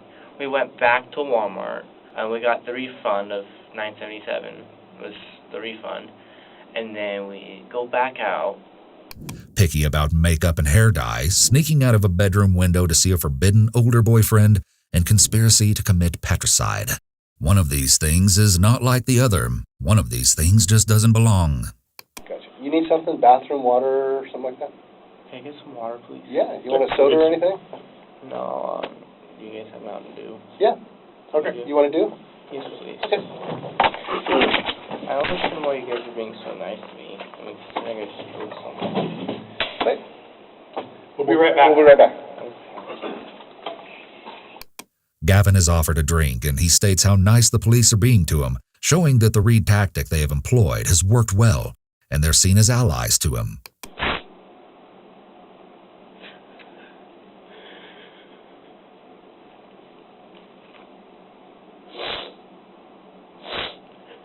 It proves difficult to determine whether Gavin is experiencing true remorse over what he's done, or regret over the repercussions, or both.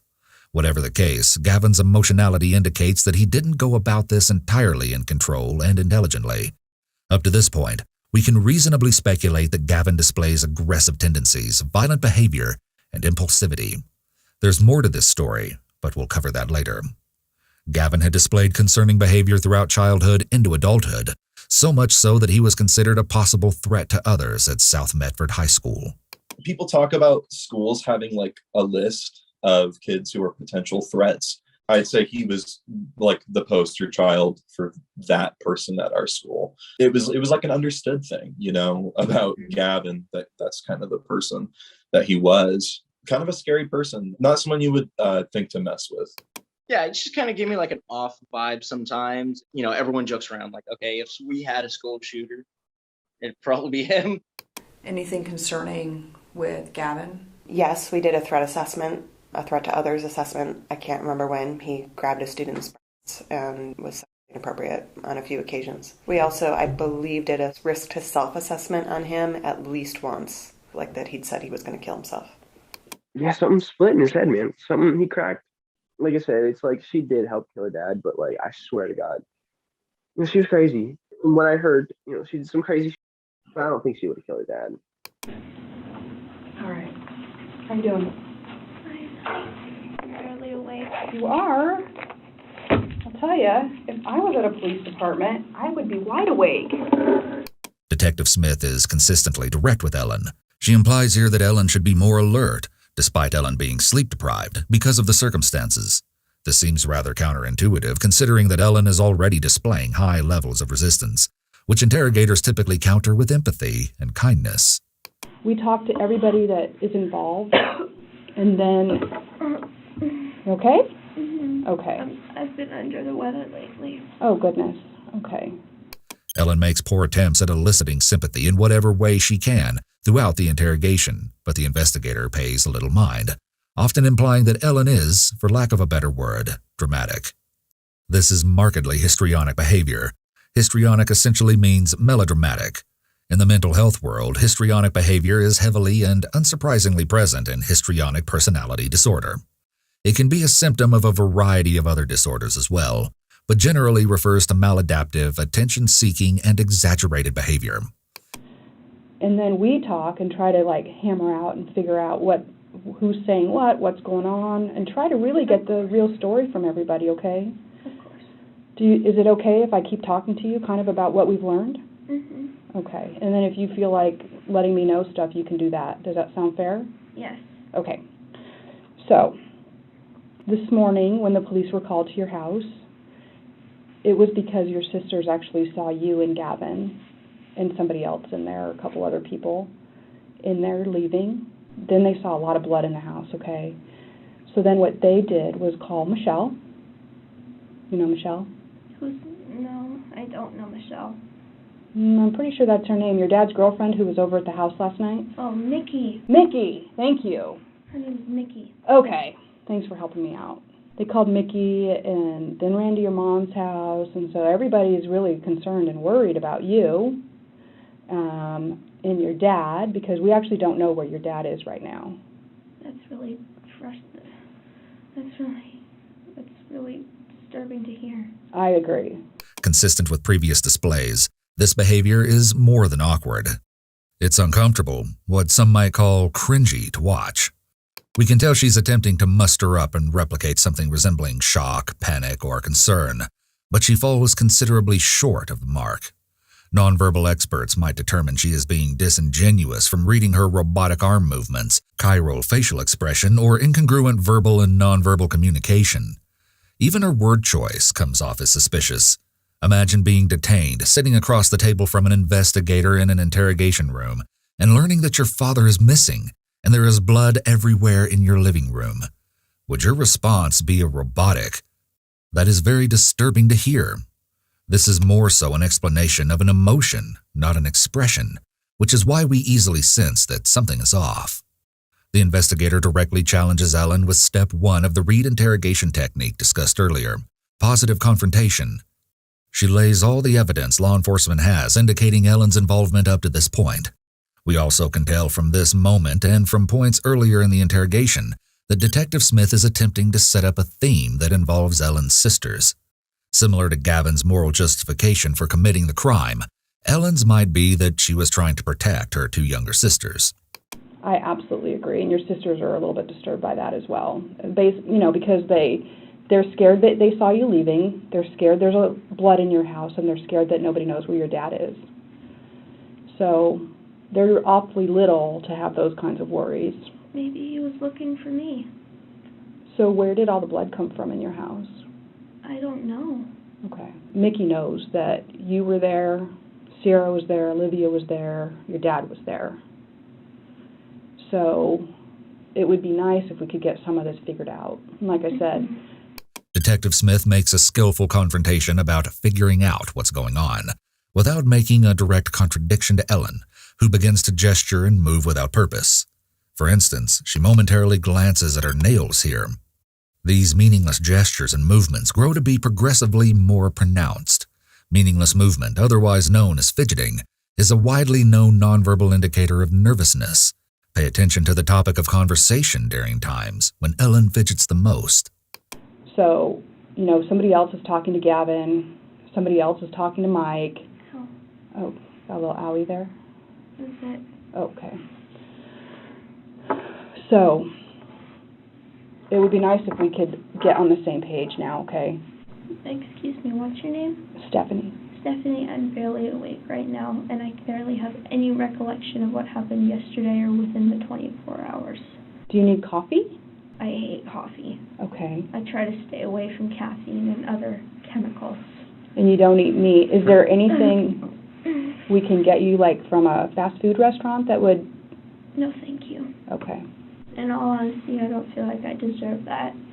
You don't deserve food? Why? Finally, Ellen expresses something resembling guilt. At least that is what it seemed like before she said, I don't feel like I deserve any of my basic human rights. Oh. Especially when it comes to my father. Okay, help me understand that. They've shamed me for the way that I eat for years.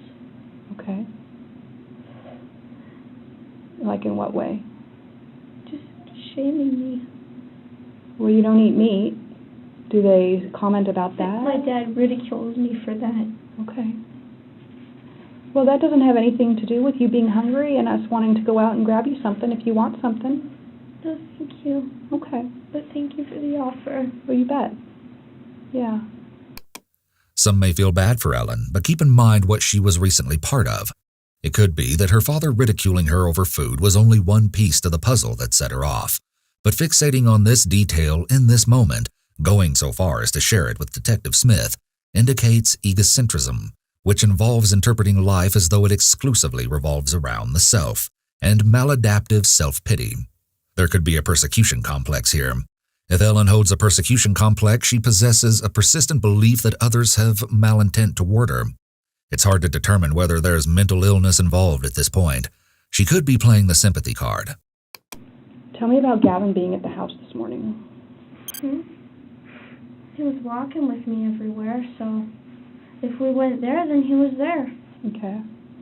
And what were you guys doing there? Probably, I don't know. I'm I know. half asleep. Again, I am absolutely not trying to sound rude, but some things I just kind of have to lay out, okay? I understand.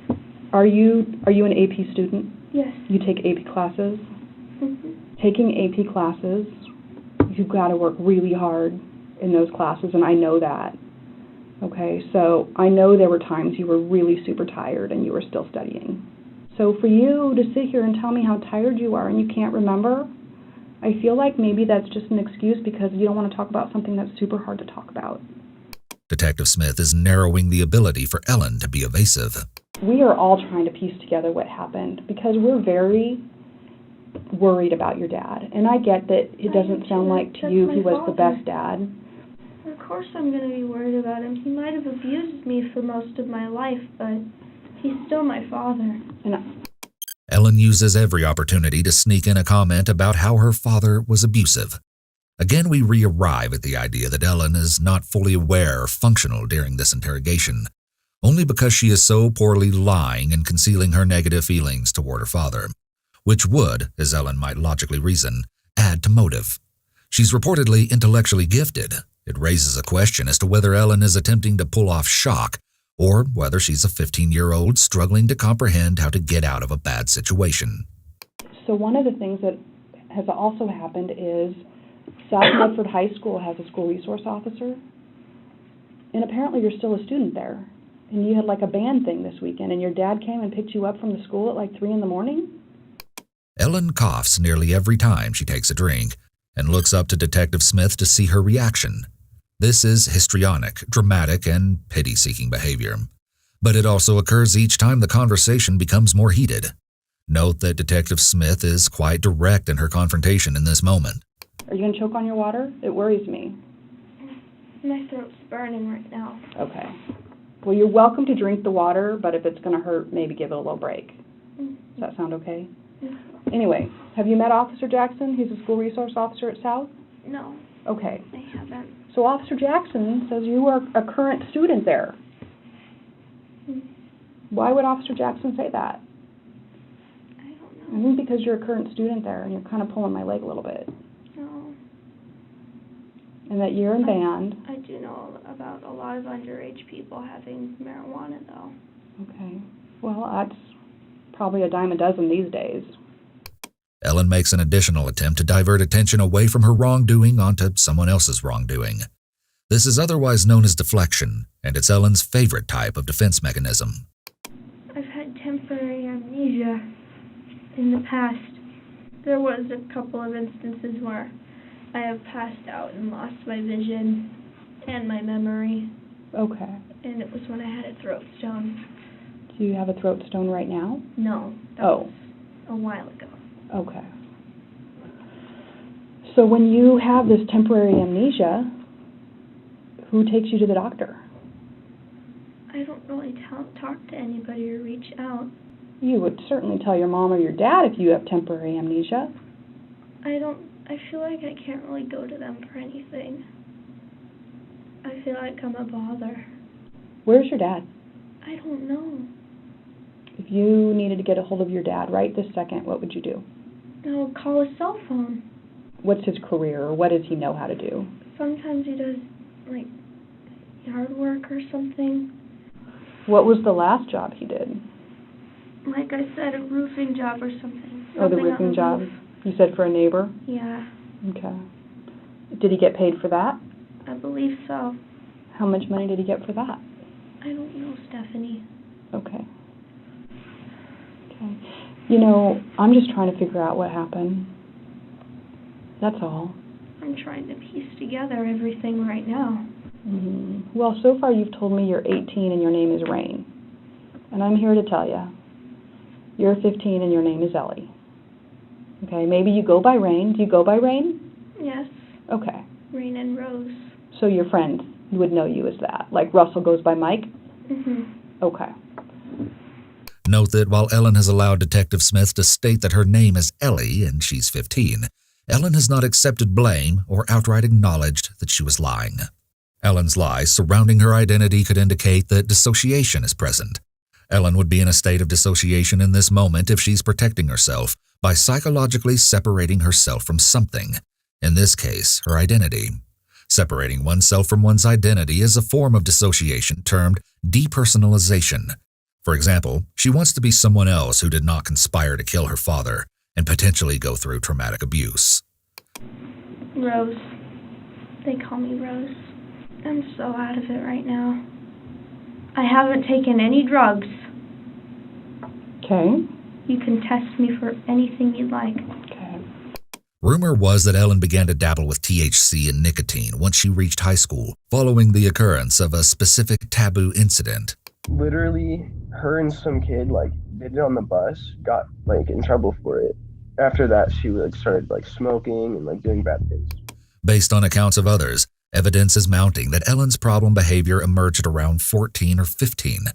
50% of all mental illnesses begin by the age of 14. I've told you, Sierra saw you at the house with Gavin this morning. Olivia saw you at the house this morning with Gavin and a couple other people.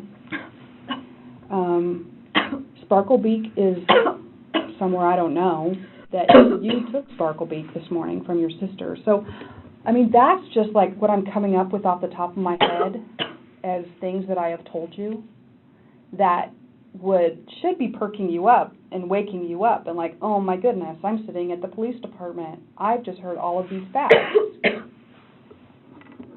I've talked to a lot of people about difficult stuff, and the things you're doing right now are not unusual for people to do when they don't want to talk about something, or it's hard for them to talk about something.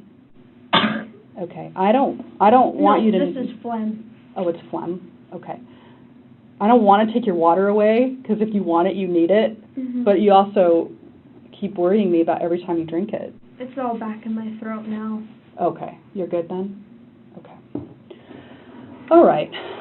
What was Gavin doing at your house? Walking around. Okay. Doing what, though? Walking around. So what was Gavin doing in there then? If he was there, then and my dad let him in, I wouldn't have let him in without talking to my dad. Well, you were there too, because you were packing up. Packing up? Yeah. We need to get past this tough stuff to talk about. In reference to tough stuff to talk about, this is a passive confrontation made in an effort to appear sympathetic and understanding. Saying I don't remember, saying I'm tired, saying any of that is a cop-out.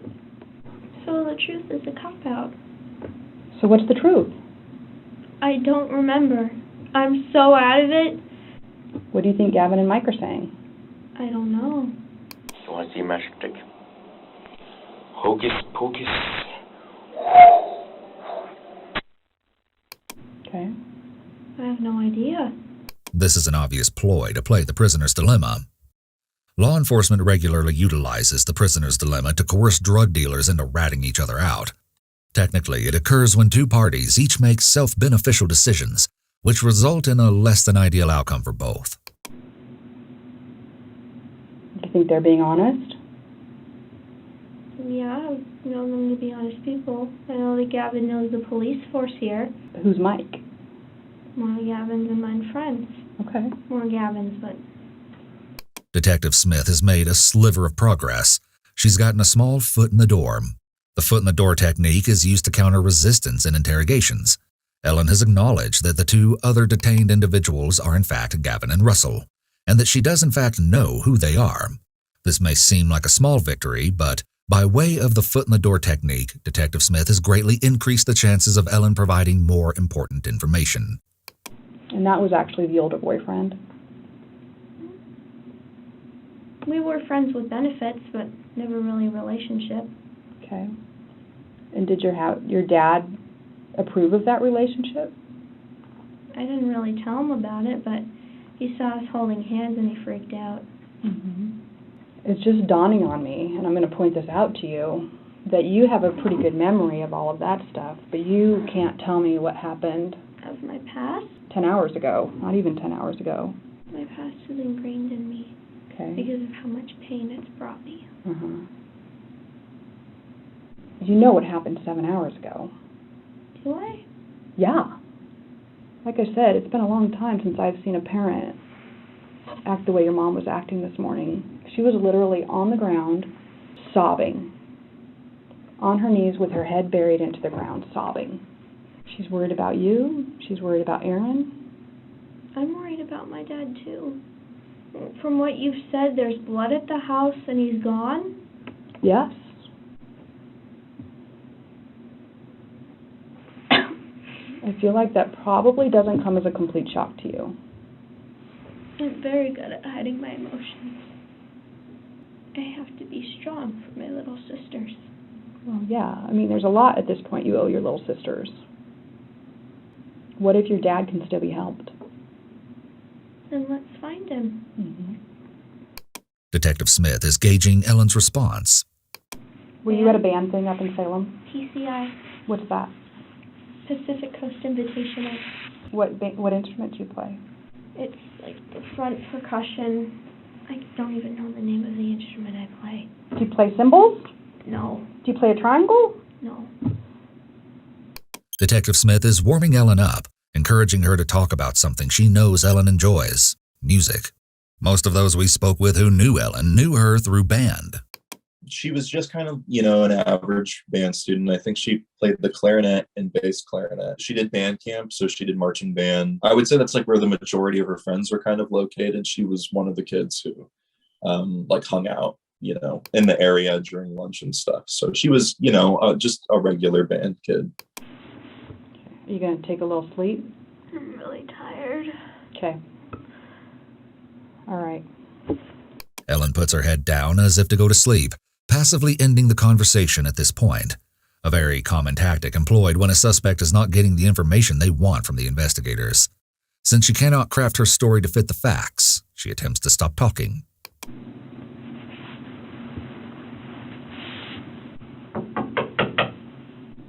Excuse me?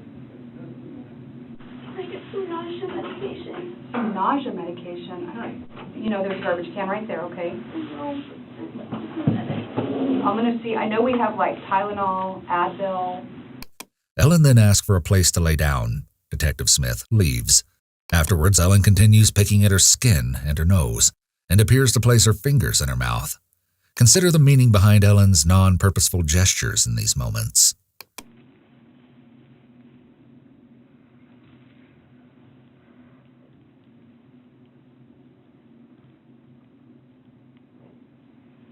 Although Ellen appears guiltless at times, her physical ailments may be legitimate somatic manifestations of her guilty conscience. Okay. I found blankets. Is that fine? She knocks on the door. An officer comes by and Ellen asks for the restroom. I'll have to get a few minutes for you. 1 second, okay? All right. The officer then leaves. She's avoiding her surroundings any way she can. Sleep, leaving the room asking for nausea meds, which will likely make her tired and sleep.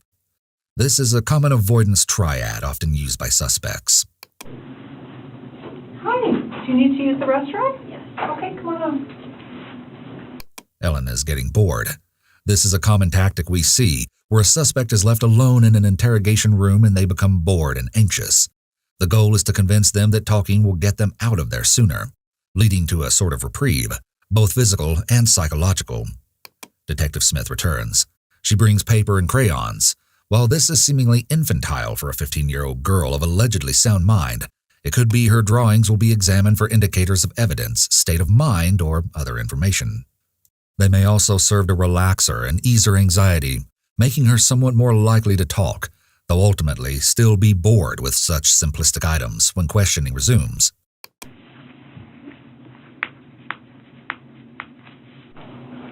Hi. A mermaid? Not very well. Well, I know what it is. And a pretty tree. Okay. Detective Smith reminds Ellen of her rights. This is common whenever there's been a break in questioning. So, I know Gavin was at the place at your house this morning.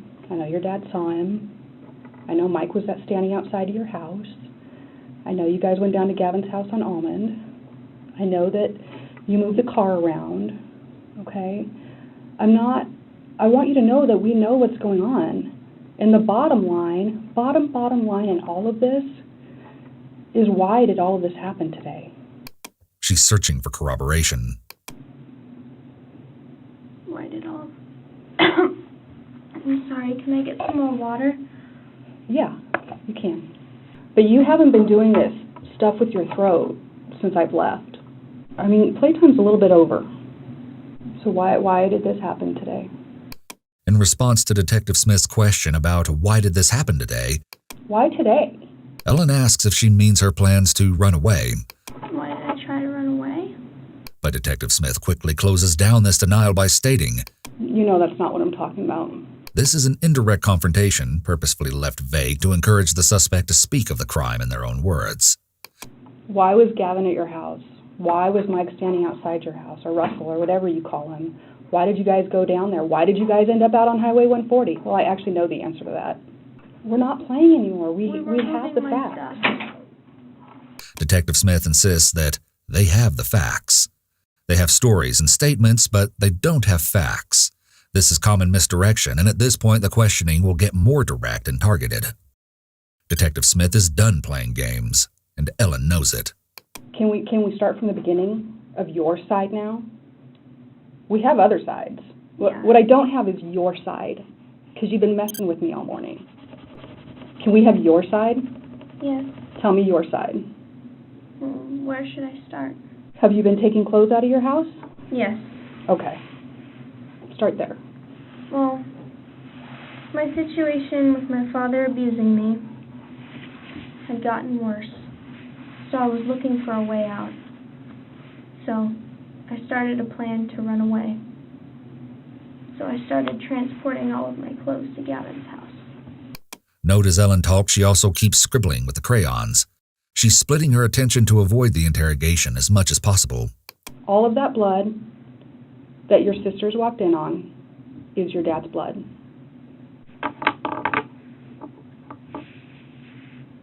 What Russell attacked my father.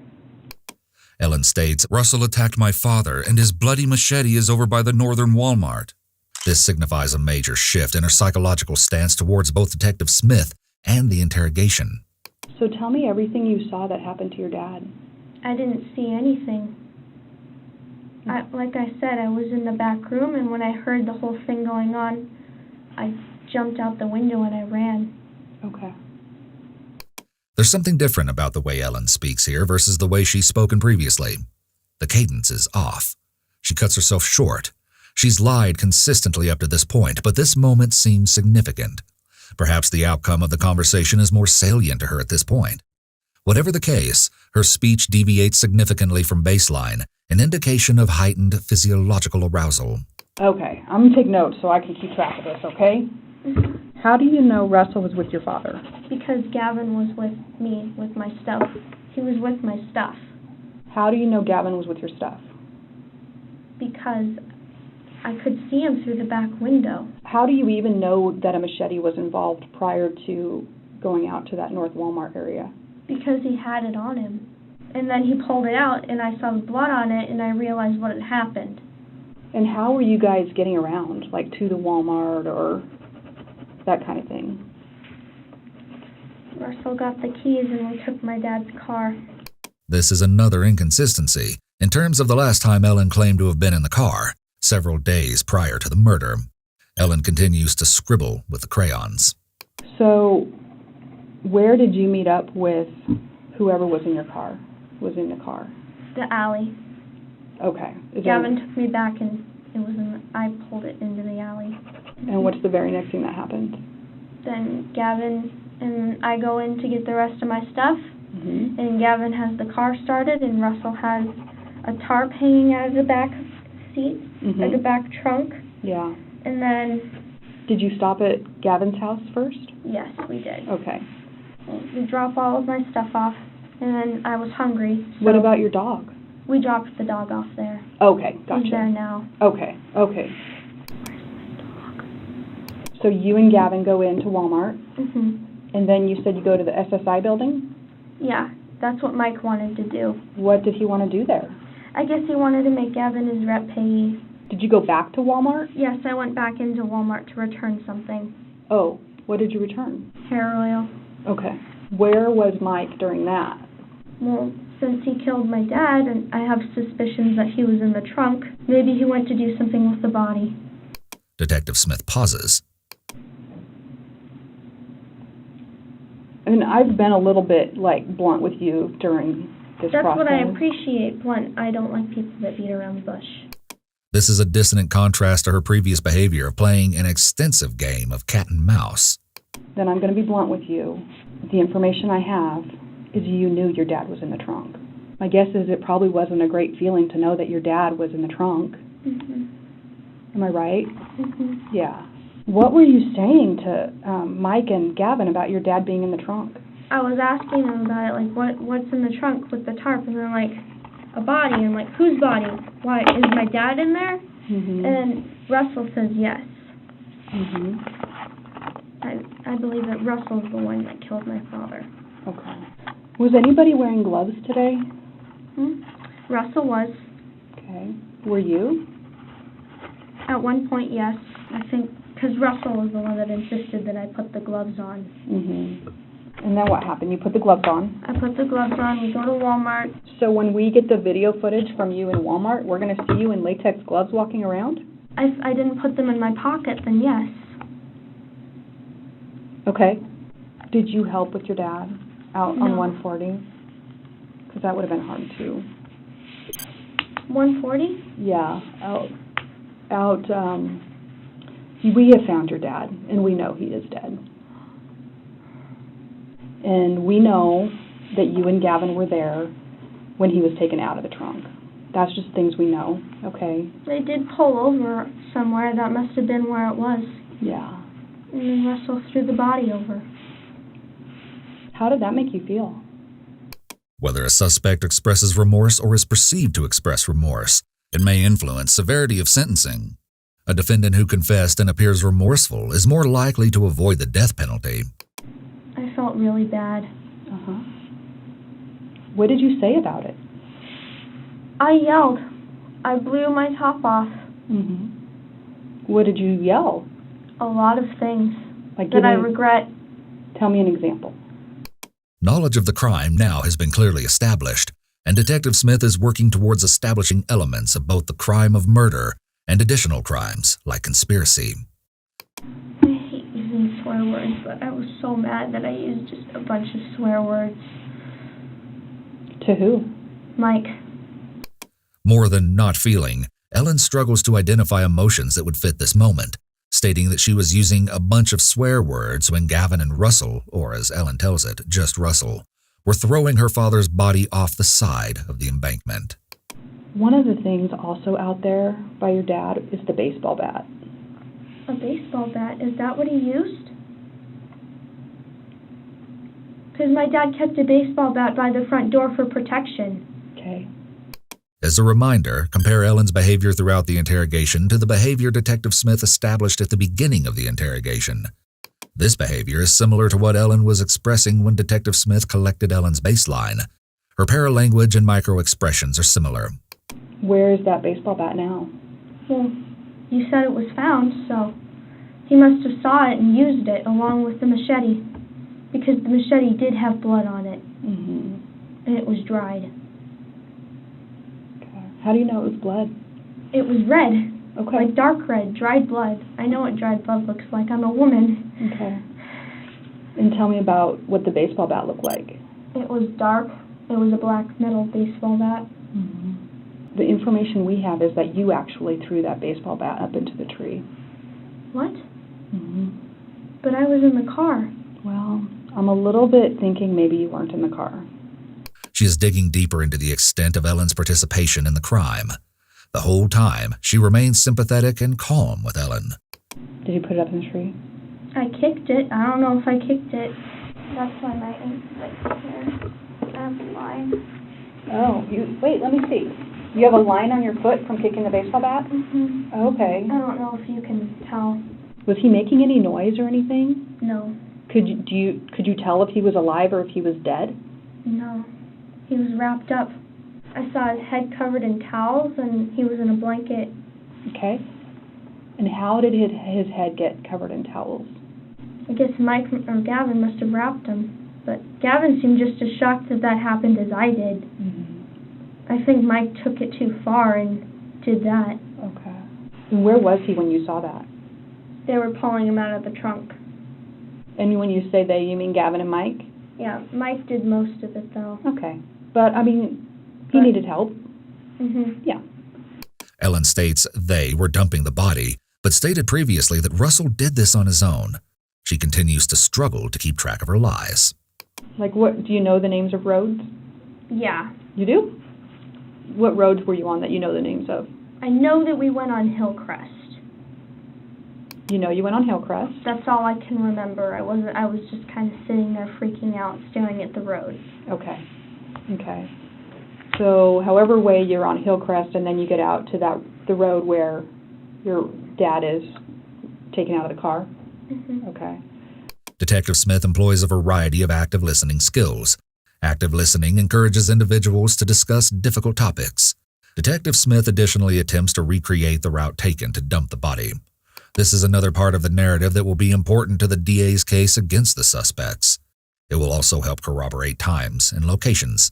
So Mike and Gavin were out. They tell you to get out. They tell you to do something? What? Throw things over. Gavin handed me the baseball bat. Somebody handed you a shirt? A pink shirt. Was it pink because that was its normal color? Yeah. Okay. Did it have blood on it? If they must have thrown it out, then I guess so. It was all bunched up. They felt like it was a problem, so they wanted to get rid of it? Okay. And then what do you see next? I see Mike particularly push it down. Like, it goes, I saw it go over. Did you see your dad's face? No. While this seems an odd question, it goes to knowledge of the circumstances and would confirm whether any or all suspects disposed of the body, or if they only disposed of other items at that time. Okay. But then they drive away, and then Mike gave Gavin directions as to where to leave the car. I don't remember where. Somewhere hilly. Ellen fiddles with a wristband, another meaningless action and indication of physiological arousal of some sort. And so then what happens? Well, I got my speaker back from a friend. Who was that person? Jeff. Did you guys tell Jeff anything about what had been happening? No. Law enforcement stopped by Jeff's house and discussed exactly what had happened. I asked how they were doing. They said they were doing fine, and they were smiling. Gave them the speaker, and I said, all right, well, I gotta get back inside. Gavin gave me a hug, and then they left. And then we got detained. So tell me about your relationship with your dad. Well, he used to be a good father, but he started getting abusive about 3 years ago. And you had told me about a time he called you mean names. Has that happened more than once? It happens all the time, or did happen all the time. I don't know what brings it on. He just does it. I take all of the whatever happens. How does he treat your sisters? Like gold. He would get drunk, and wherever I was sleeping, he would come and he would lay naked with me, and he would... Okay. So I would leave and try to sleep somewhere else in the house. When's the last time that happened? A couple of days ago. Saturday. after I came back from my band trip. Okay. And then Mickey came in and pulled him back into the room. When she came out, would she have seen him laying on the couch? She saw his head, but I think that's about it, because she just kind of poked her head around the corner and said, Aaron, come back into the room. He's like, oh, okay, crazy lady. Has he ever? Yes. Okay. It got on my hand, but then I went and I just started scrubbing and scrubbing and scrubbing because I felt so dirty. When was that? And so ashamed of myself. Like, right after I turned 15, like in the new year. Okay. I felt so ashamed of myself. Mm-hmm. So dirty. Why would he do that? Why would he do that to his daughter? Mm-hmm. Father shouldn't do that to my little girls. You're the first person I really told about this because it's hard. Mm-hmm. It's hard. It's breaking down because I just suppressed those memories. I never told my mom about it, and she's going to be angry when she finds out that I had it. Well, what does Gavin think that your dad's doing? He knows that he's been abusive towards me. As far as the name calling and the grabbing physical you? and the emotional abuse, but not. Would you call this abuse? I'm not sure. Well, I think different people have different definitions, so that would certainly be up to you if you think that. I'm not sure what to call it at this point. Do you want me to find tissues for you? I'll be fine. This jacket is waterproof. Okay. I think we'll have somebody bring us in some tissues, okay? Because I know this is hard to talk about. I know. Why me? Why did he do it to me? I have no idea what he's done to my sisters. Because Ellen has been consistently dishonest, many of us may question whether her behavior is an outlandish form of deflection and diversion at this point. As this line of questioning progresses, Detective Smith hears about possible motives, but again, it's unclear that any of Ellen's claims are true. He had said this girl was being abused, possibly by her dad. The other thing that he had said is that she had a boyfriend that the dad did not approve of. So that's also why we're kind of like, is she really being abused, or does she just just wants to date who she wants to date? I just want to know why he did it. Why he thought it was okay. Because there was a few times when he was sober and he... I just don't know. It's okay. You can be upset. I'm having a breakdown and I'm really sorry. You what? I'm really sorry. It's okay. I mean, are you sorry you're crying? My dad would hit me when I cried. She is clearly distraught here. Recall Gavin's less blatant self-hugging nonverbal in his interrogation. Plan is to get her bags and get her the hell out of there. Believe it. This seemingly insignificant posture is a prominent tell that individuals are emotionally distressed in some way. A new nonverbal indicator, even more telling if interpreted with Ellen's pacifying self-hug, is that Ellen is raising both shoulders high up to either side of her ears. This is also known as the turtle effect. Turtles recede into their shells to protect themselves against threat, and we can imagine that if Ellen had a shell, she would be tucking her head into it right now. Oh, so much. So much tears. Well, I'm just going to give you a minute, okay? I'll only be gone for a second. I'll be gone long enough for me to find you a tissue, okay? Ellen appears to be experiencing genuine surges of emotion well after Detective Smith has exited the room. She alternates rapidly between highly distraught to neutral expressions. Recall Jillian's statement about Ellen's rapidly shifting moods, which we discussed more accurately resembled rapidly shifting emotions.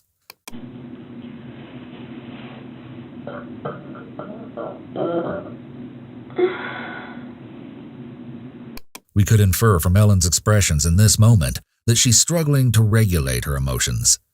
This isn't to say that it's not reasonable for Ellen to be distraught over the alleged abuse.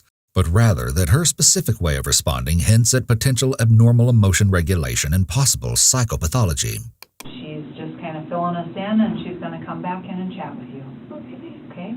All right. It's going to be really important that you're truthful about everything at this point, and we're going to help get through this, okay? All right. So she'll be back in just a minute. Okay. All right. The officer encourages Ellen to be truthful about everything. Common thing to say, to play as if the truth is liberating and will help the suspect. It rarely helps them, though. You are an artist. It sounds like there's been some talk about your dad and the way he treats you and like what to do about that and how to fix that. Do you know anything about those conversations? This is the overture to establishing premeditation. Discussing conversations also sets up the stage for charges of conspiracy to commit murder. There's not any that I was involved in or that I know about. It sounds like at least something had been planned. I think Mike might have planned something, I don't know. Yeah. Because I heard a knock on the door. And Mike was the only one in the yard at that point. And then I heard the door open. And I guess, I don't know, maybe he tackled my dad since all of the blood was on the couch, the majority of it. At least from what I saw, I don't know. I feel like you're putting a lot on Mike. Ellen spends a large portion of her interrogation blaming Russell, and Russell spends a large portion of his interrogation demanding her release. It's a tragic contrast. 3, all charges are to be dropped, and every recording due to that is to be destroyed. Russell seems completely detached from reality, relishing in his perceived position of power by the demands he makes. I know cops are really good at that. Oh, I misplaced that file. Oh, I know your sick, twisted games, boy. 2 hours. Because I know Gavin has been put in a different holding cell in a different building. Release him, bring him here without handcuffs. You guys can hold on to the goods. I really don't give a So, we can do this the nice way and we negotiate, or we can do it the hard way and I can release my bipolar. I even know how to beat the legal system with its own laws, too. Never tricked me, buddy. What are you diagnosed with? Autism, bipolar, definitely don't get me mad. 90% of the time I'm cool. Okay. Unless you give me reason to hit you, then I hit you. Which actually, you don't really want that.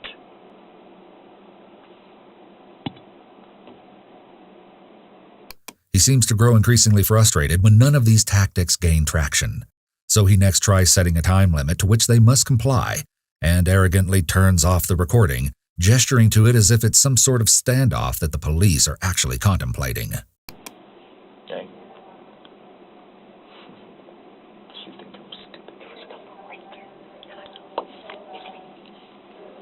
Clock's ticking. Gavin, Ellie, there. Or I say no more. Punk.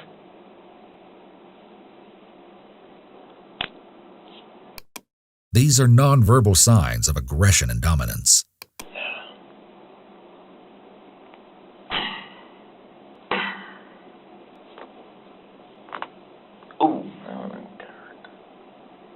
Old MacDonald had a farm, E-I-E-I-O. And on that farm he had some bacon. Russell begins to more directly mock law enforcement, showing clear signs of lack of respect for authority. He's joking, but there are highly negative undertones to what he relates. With a grease there and a grease there, everywhere grease all over the road. Whee! All the way home. 5 little piggies eating at the trough. Wait, no, wrong one. 3 little monkeys jumping on the bed. Wait, no. Hey, you guys want to hear another cop joke? 3 little pigs fell in the mud. That's a dirty joke. You want to hear a clean joke? You didn't scrub hard enough. His behavior grows progressively confrontational, and his demeanor is far less lighthearted. Oh boy, that's not good. I should really have a talk with my bipolar side. No, you shouldn't. Yes, I should. Some may argue that Russell is unknowingly working against the potentially damaging effects of the isolation aspect of the Reid interrogation technique. Russell takes control of his situation, regardless of whether it's founded in reality, likely reducing his feelings of boredom, thereby contributing to reduced emotional or psychological distress. Please send Gavin and Ellie Fryer into this room, please. Thank you. Asking nicely. He might be under a delusion, but Russell's behavior is still notably histrionic, similar to what we see throughout Ellen's interrogation. He puts on a variety of melodramatic displays. Scissors and pocket knives are nowhere on me, but my teeth are very sharp as well. I just found the wire that goes into the wall, and I'd really hate to get hurt by a cop. Or is it the other way around? I forget. The police continue to let him speak, giving him all the rope he needs to hang himself further. Who cares anyway? I just saw Gavin go by. Here's the thing. You passed the door. Bring him back. Please. Thank you. Individuals exposed to violence often display violent tendencies that develop as defense mechanisms. Here, it's almost as if Russell is putting up fists preparing to fight with his past, the one which reportedly included a significant amount of violence. So one thing that we, just to kind of run you through it, and I'll let Jim take over, is you wanted to have a cigarette. We went outside. Yeah. Gave you a cigarette. Yep. I advised you of your Miranda rights. You remember that? Yeah. Said you understood your rights. The investigator wants it on record that he allowed Russell to smoke a cigarette, and that he advised Russell of his Miranda rights twice. The investigator begins to quickly recap his previous testimony and what they did on the crime scene visit so he doesn't have an opportunity to retract his prior statements of guilt. This room's recorded. It's got a mic. And you turned it off earlier. Well, I turned it off and on several times. You really told us that last night is when you and Gavin walked over to Ellie's house. Yep. And that you met her at Union Park? Yeah. Okay, is what you told us. Yeah. Is that still true? No. Okay. We could easily interpret Russell's behavior as psychopathic, and that he doesn't display signs of remorse, even occasionally laughing. Based on information from sources and from what Russell has stated about himself, he more likely does not comprehend the true meaning and impact of what he's done. So why don't we start from the beginning? Okay. And just give us the, I mean, you've been very cooperative and truthful. So you're very intelligent. Yeah. Russell is more likely to respond by continuing to be truthful because he may wish to be perceived as intelligent. That was part of his problem, is because he can hold an adult conversation and you think, wow, this kid's pretty smart. Right. But it's not because he knew what he was talking about, it's because he memorized what he had read. So we headed over. We waited across the street, down the alley. We were waiting there till she texted saying that he's asleep.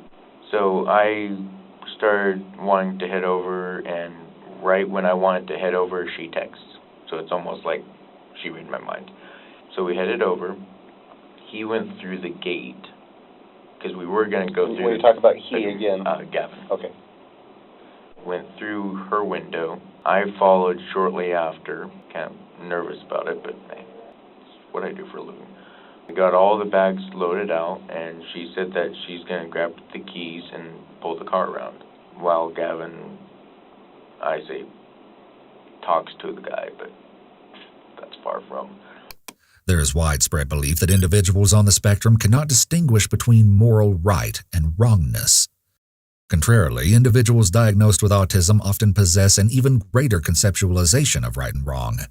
In Russell's case, he seems to have an extreme idea of what is right in this situation, believing that what happened to Aaron was fully justifiable. Did you ever climb through the window? No. Okay. No, I only went through the front door. Afterwards? Yeah, after the beating. Okay.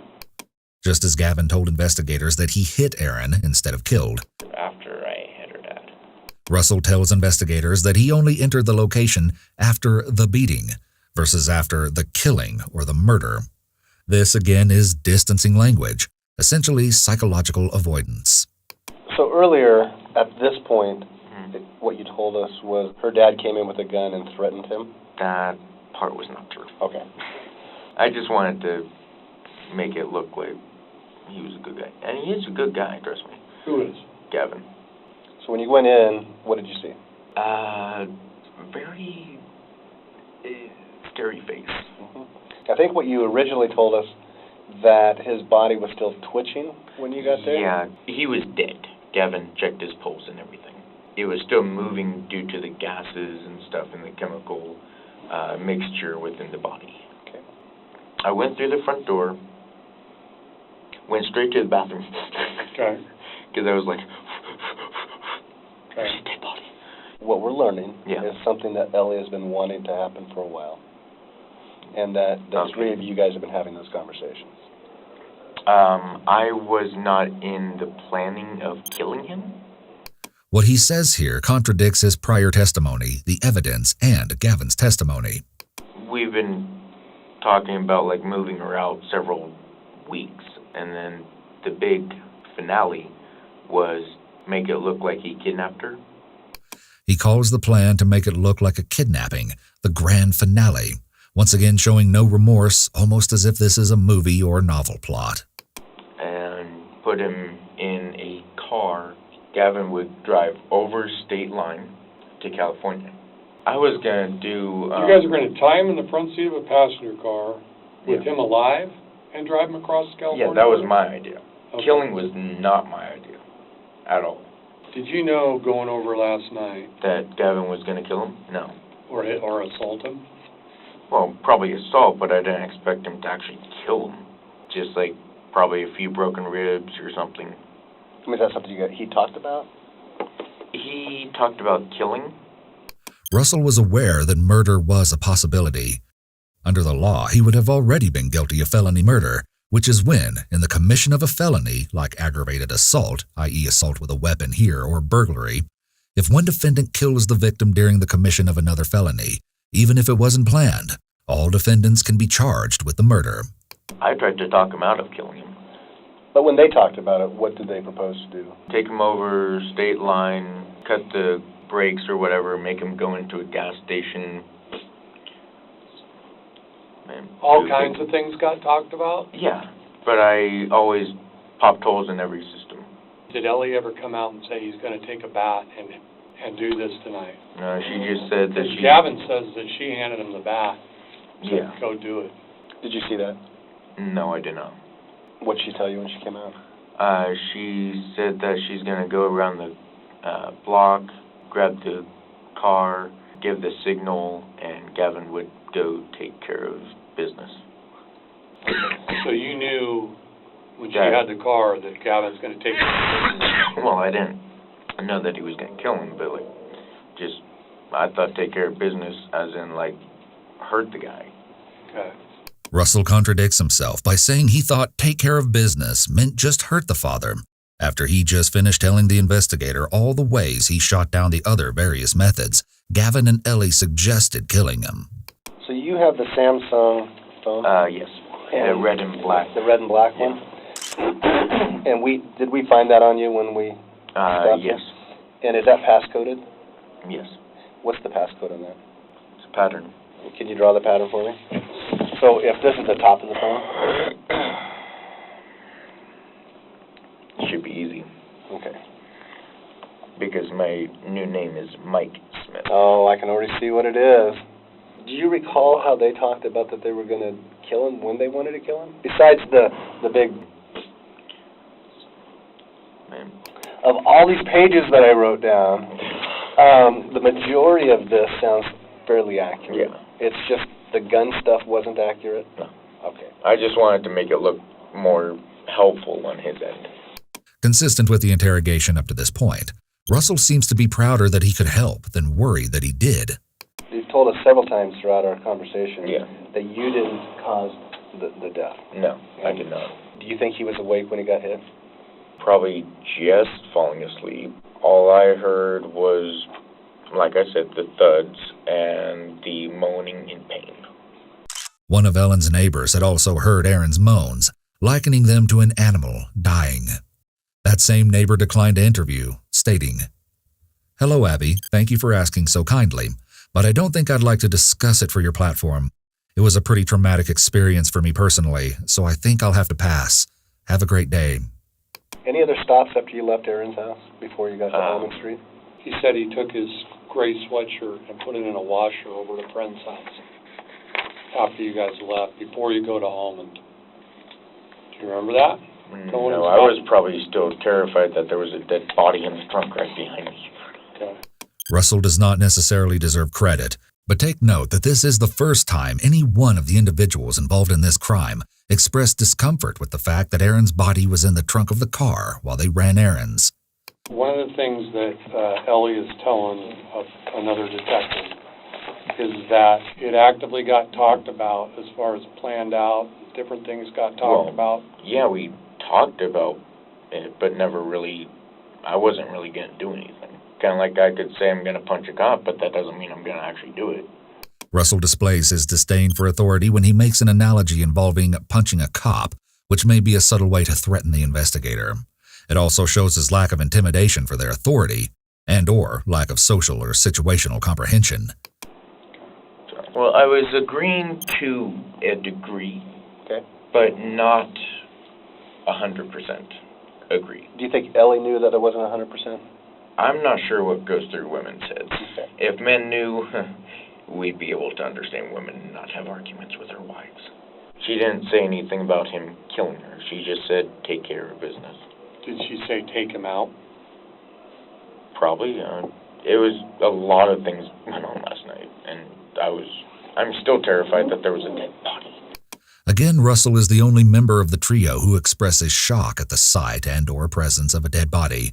But what he says next is particularly unsettling. Did you send anybody text messages going, can you believe what we just did? No. Do you believe I'm riding in the car with a dead body?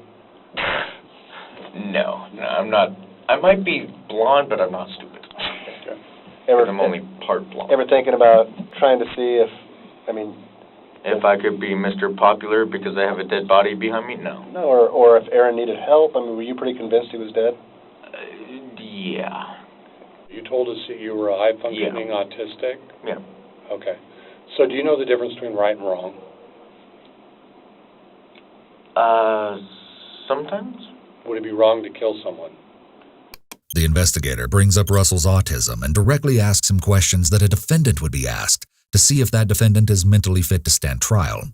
Doing this helps defeat a possible insanity defense or mental incapacity defense he may try to use later because of his autism diagnosis.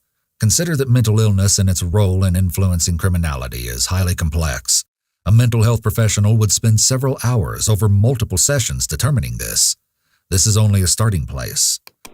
Well, see, here's another trick with that. What's to say that it's wrong to kill someone in self-defense? Okay, but what if killing is killing, so... But what if this isn't self-defense? Self-defense would be if her dad came at him. Right, and there's no evidence versus of that. Him getting mad that her father, Aaron, tried to sleep with his daughter. Okay. Do you think it would be wrong to kill somebody that's sleeping with their daughter? It's not lawful for fathers to do that with their kids. Lawful understanding differs from moral understanding. Russell is either aware of what the investigator is attempting to do or exhibiting signs of genuine confusion surrounding morality. Would you consider yourself an intelligent person? To some degree. What is your diagnosis? Bipolar, which I keep down with cigarettes. Okay. Cigarettes do not keep down bipolar disorder. If anything, nicotine ingestion increases the likelihood of the onset of depressive and manic episodes. Are you just bipolar? Yeah. Any schizophrenia? No. The investigator may ask this because he also believes that Russell exhibits delusions and, potentially, hallucinations. Hallucinations and delusions, as stated previously, are symptoms of psychosis not typically associated with bipolar disorder and more typically associated with psychotic disorders like schizophrenia. Fewer people know that bipolar disorder can occur with psychotic features. This is more likely what Russell is experiencing. You talked about punching a cop in the face. Do you know it's wrong to punch a cop in the face? Yeah. Okay. Plus, I know if You know it's wrong to kill somebody. Yes, depending on the situation. So was it talked about prior to going over there, or while you were over there, that No. that Gavin was going to the plan? assault, that Gavin was going to assault the dad? He said that he didn't like it, and he was not happy with the text either. Were you upset about that? Being a protector of females, yes. Okay. And if anyone tried to do that to my daughter, I'd probably grab a shotgun too. Because no one harms my family like that. How did the assault, how was that supposed to happen? We were supposed to try and find chloroform and knock him out, but we couldn't find any chloroform because it's not online anymore. Gavin told me that he knew some karate. I said, well, is there any pressure points that would not kill him? He said there were, and that they would try to, but I guess they didn't want to. Is the reason that you brought the machete was kind of a backup? Yeah, just a backup if he was to try and come at one of us. But I wasn't going to go like, I'm going to kill you. No. It's more like, stay back or I will. But it was never needed. So If Gavin would have said, come on through the window, and Gavin's got a bat, and Gavin says to you, I'm going to take this bat and bash it over his head. Hypothetically, what would you have done? I would have tried to convince him only to break Aaron's rib cage, but not kill him. Okay. Just knock him out, probably like one hit, knock him out. Would you have then continued on with trying to convince him to, once he's knocked out, put him in the car and take him to California? Yeah. Russell doesn't skip a beat before answering that he would have taken Aaron to California after knocking him out. He is oblivious that guilt would be an appropriate emotional response. Because that's the other part of the plan, right? That was one of the plans, yes. What's the other plan? My plan was to tie him in the woods, have a stern talking to him, like, you do not do that to your family. And hopefully that would scare him, and me and Gavin and Ellie would drive off and leave him there, and he can walk go to back. California or somewhere else? Probably just back to the house and wait till my grandma gave me the RV, and then we were going to take my RV. That was the ultimate plan. Gavin would later claim that Russell's firm talking to Aaron plan was, in reality, a tie him to a tree and murder him plan. Note Gavin's nonverbal indicators throughout this portion of the interrogation. He appears the most distressed in relation to the crime. This is logical, both in that the repercussions are the most severe, and what he did was the most severe. Whose idea was it to cause harm to her dad? Who first brought it up? She did.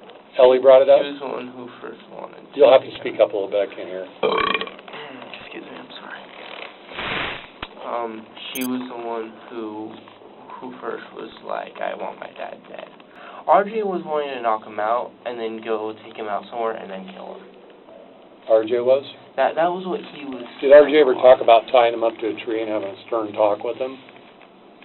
He didn't tell me about that, no. How would your plan be to take him out and kill him? So what my plan would have been was, like, if we gotten, like, chloroform or whatever, I would have gone in, I would have, like, knocked everybody out with it or whatever. Knocked everybody out? Who? Well, she has sisters or his girlfriend, whoever was in the house. Your plan was to use chloroform on all the kids and the girlfriend and him? Yeah. Even the investigator cannot hold back a shocked and disgusted facial expression. Investigators are human, and they have limits. So is Ellie kind of responsible for facilitating this bat thing? Yes. Okay. But Is there any talk about getting a gun and just shooting him? that's what RJ was wanting to do the entire time, but I was like, you're going to have to walk past him to get to the guns, and he's probably going to wake up before then. Do you know the difference between right and wrong? Yeah. You do?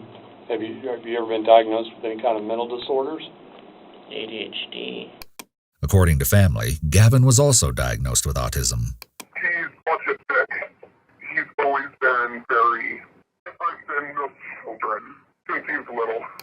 Everything we've mentioned about Russell also holds the potential to apply in some capacity to Gavin.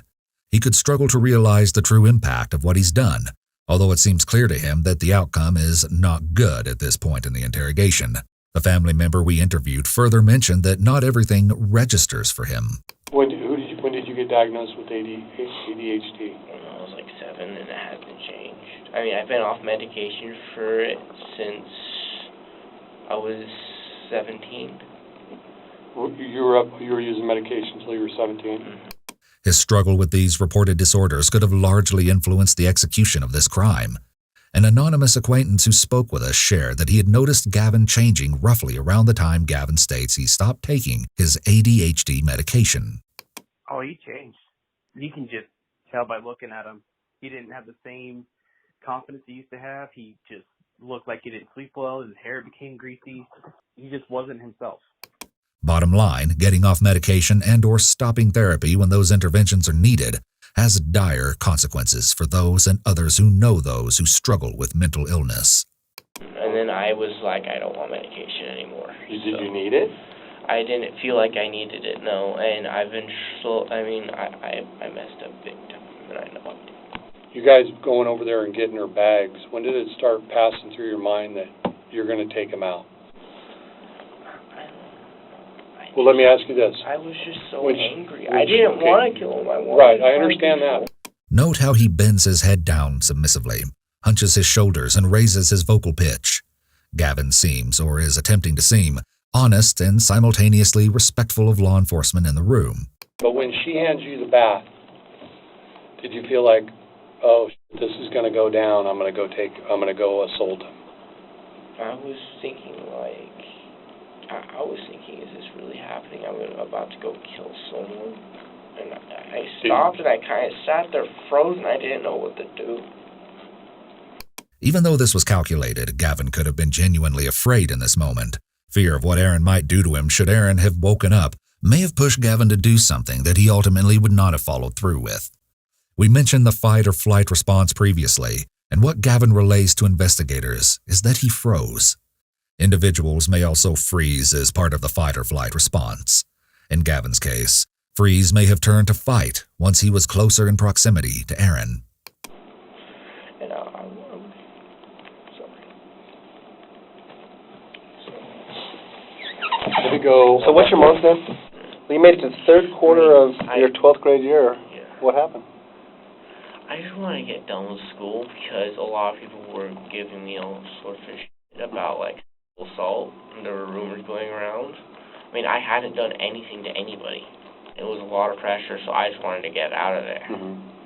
And I knew killing myself wasn't the answer, because that would just be pure stupidity. Right. So, and I'm guessing I'm not going home. I would guess that that's probably correct. Okay, I get paid tomorrow. Okay. Murder is an automatic life sentence, isn't it? When people ask me questions like that, it's not just a simple, easy answer to say yes. I mean, I think there's a lot of different variables to it. Has Ellie gone home? She's not. She's still talking with detectives. Okay. Am I allowed to talk to her at all? Probably not. Gavin appears to genuinely care for Ellen. Interestingly, in speaking to sources, we found that Gavin had cheated on Ellen. I mean, I know this might be TMI, but I actually, hooked up with him. Everything was seemingly normal. We flirted a lot back then and talked about the possibility of a relationship. I did find out after hooking up with him that he was dating that other girl, so we pretty much just stopped talking due to that. He was really nice at the time. It could likewise have something to do with his ADHD diagnosis. Untreated, ADHD can increase the risk of promiscuity and infidelity. This is, again, largely due to issues of impulse control, excess energy, poor coping mechanisms, and poor emotion regulation. Have you used any drugs today or drank at all? Today? Other than my vape, no. Do you use any drugs? I do smoke weed. Did you have a clear mind when this happened? Had you been drinking or using drugs when this happened? Okay. Many of Gavin's old friends mentioned that he always had weed. He always had a weed. Yeah, one of the last things he'd messaged me was like, supposed to get an ounce. Want to come over and smoke?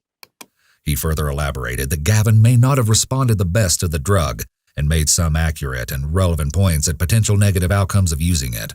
He was so high he couldn't walk. We found a shopping cart on the side of the road. He hopped in it and forgot all of his stuff on the side of the road, right? So I picked it up for him. I was like carrying his board and his backpack, and he was just sitting in this shopping cart like, you know. I'm thinking it made him think weird. So like some people just can't handle this, you know. I've heard that some mental disorders can be amplified when you smoke weed. I just know I just like seriously f***ed myself over with this. From the beginning, I had a bad feeling about all this, and I was like, I knew I shouldn't have gotten involved. But I mean, we've been dating for a long time. We've known each other for a while.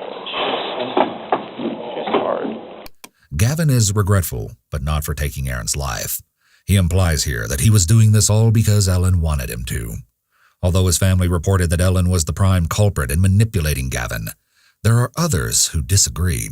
I can't help but blame Gavin for a lot of it. So you think that he was the mastermind if he had put his foot down? I guarantee Ellie would have been like, okay, maybe we shouldn't kill my dad. Oh boy, why do I have a bad feeling about all this? Jim's going to explain some things to you. Bags, evidence, probably handcuffs are going to be coming next for all three of us because what we did, well, I didn't beat the crap out of them. You told me that you spent a lot of time in the watching and doing detective work stuff. So yeah, this is a search warrant, okay? Gavin's property? No, this is for your body. I'm just going to explain that to you. Because part of what we're going to collect... I have nothing on me except for my clothes. Okay. Mike, part of what we're going to collect is DNA samples. And that's bullshit. Here we see a more blatant display of Russell's anti-authoritarian attitude. A search warrant can be ate just like my homework by my dog, which I never had. So, Mike, I ate my let me own explain homework. something, Mike. Because a judge signs a search warrant saying that we're going to collect... Oh, so a judge? Judge signed it. Yeah. Yeah. What stupid judge said that? So let me read this to you, okay? It's long. In the Circuit Court of the State of Oregon for the County of Jackson, search warrant, you are hereby commanded to search a certain... Commanded. And Russell Pierce Jones, date of birth 7/11/95, who are currently in police custody. Not 7/11. It's 7/1. 7/1/95. Okay. Okay. You're gonna have to tie me down in a straitjacket to get my evidence. Okay, and that may happen. Okay, you've been very Of course, I cooperative. tend to talk out of my head. Just try not to stick your finger in my mouth. I won't. I will bite it. I'll stick my finger in your mouth, I promise you that. I was protecting a kid once, and she had 4 guys hold my arms and legs down, and so she thought I was safe enough to put her hand close to my mouth. Let's just say she needed rabies shots after I bit her. Don't bite me, please. When's the last time you slept? 3 days ago. Wow. Individuals who have bipolar disorder struggle to sleep during periods of mania. This is highly suggestive that Russell is experiencing a manic episode, which tracks with the fact that he is also experiencing delusions. Well, maybe stand right there with your back against that wall so I can take some pictures of you. Please. Try not to get my face. I'll get your good side, okay? Promise. Come on. I'll get your good side. Stand back against the wall and face me. Back against the wall and face me. Okay. Arms Do I down have your to hold side. this on? No. Arms down to your side. Don't do that, please. Yep.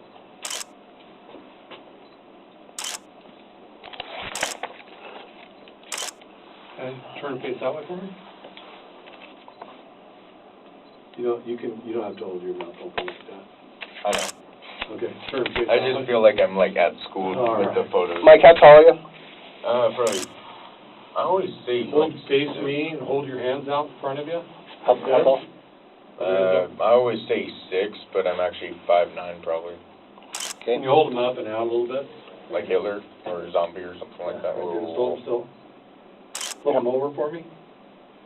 Bring him down a little bit. Perfect, right there, Mike. Alright. Face me. Turn around for me, face Just the wall. don't ask me to take off my pants. We're not because I gonna have no underwear on. Okay, turn around, face the wall for me. What'd you do with your underwear? And tossed it.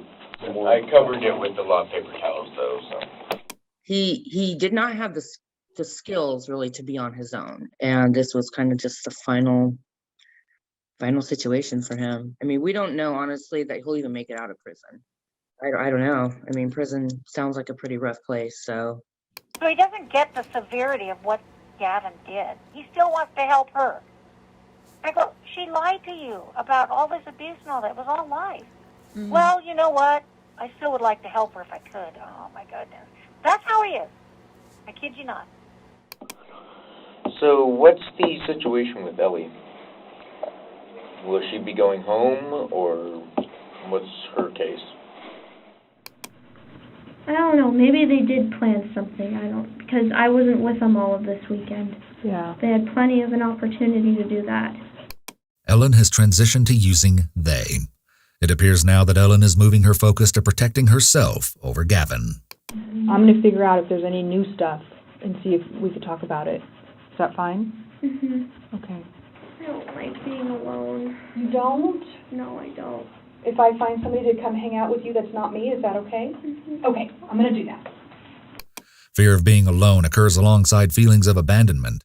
In intimate relationships, individuals prone to feelings of abandonment may rely too heavily on their partners. Should their partners seek to end the relationship or spend more time with others, for example, these individuals may respond in extreme ways, threatening suicide or providing their partners with ultimatums, such as "stay with me or else." Another common extreme attempt to avoid abandonment present among women who suffer from this fear is lying about being pregnant. This maladaptive attachment may develop in those suffering from various mental illness. Maladaptive attachment in adulthood also often develops when individuals possess an anxious attachment style, which is characterized by a longing for closeness, and as Ellen mentions, she has fear of being alone. Can I hug you? No. What's wrong, kiddo? I need a hug. Why? Because I finally opened out about, told somebody about the abuse that I was going through. Okay. We're gonna hold off just a little bit, okay? I can sit here with you, though. How long have your parents been having problems? They've been divorced since I started middle school, which was 3 or 4 years ago now. Okay. Divorces that are not amicable cause great distress among children and may lead to negative externalizing behavior, otherwise referred to as acting out. In women and girls, it may more commonly lead to internalizing issues, such as increased anxiety and shame. Turbulent divorces may also lead to issues of attachment. I like to draw. Mm-hmm. I'm also a musician. It's so hard to talk about. I don't think I'll ever be able to play guitar again. My dad was the one that taught me how.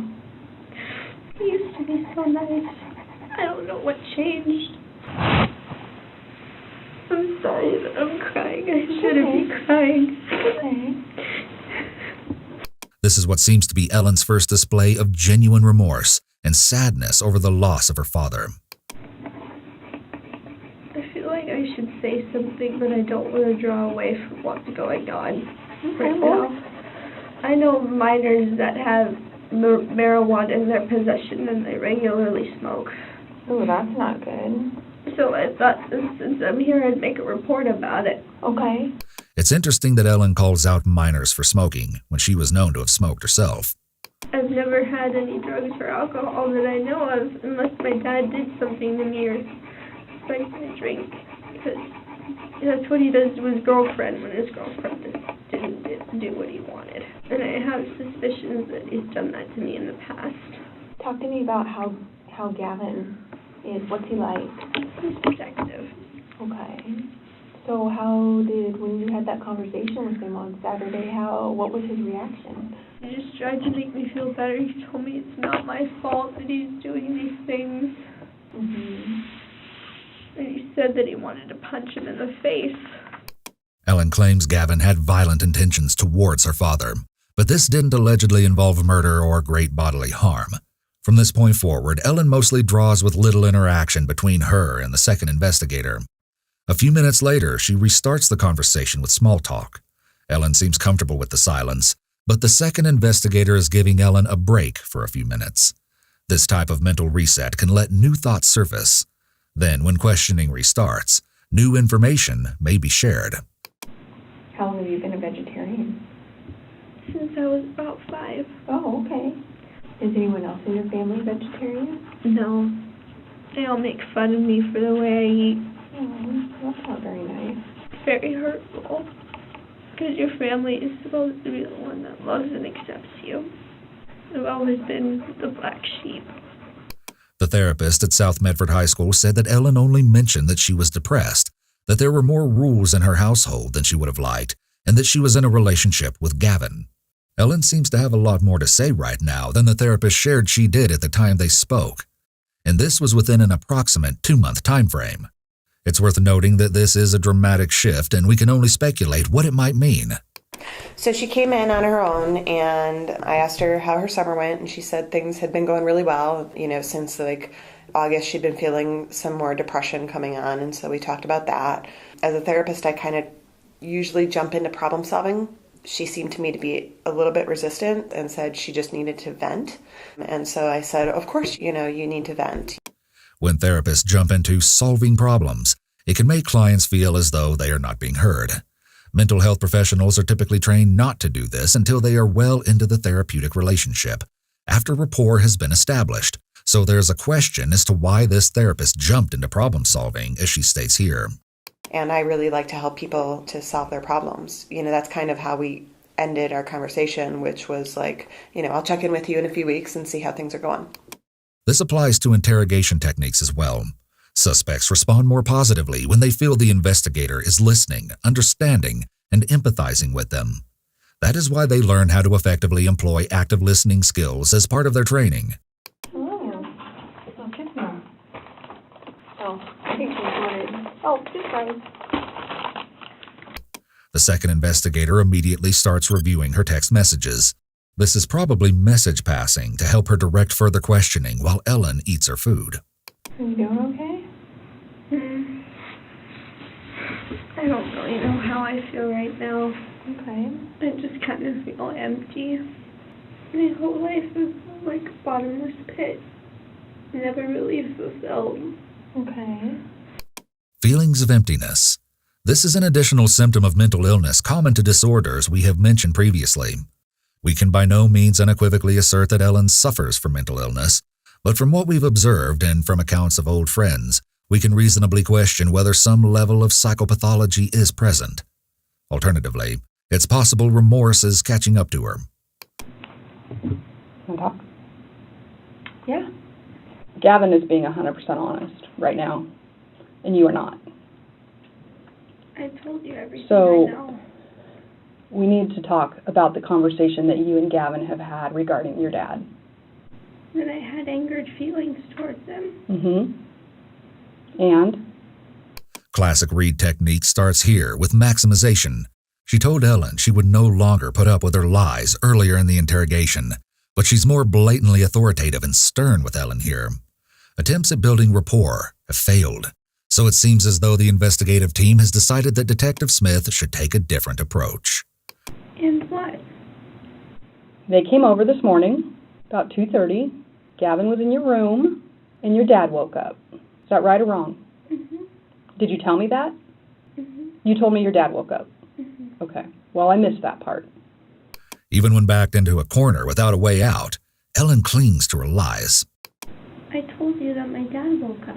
Detective Smith is attempting to break through Ellen's resistance. She needs Ellen to admit to lying. So you have told me this whole time Gavin never came in your house.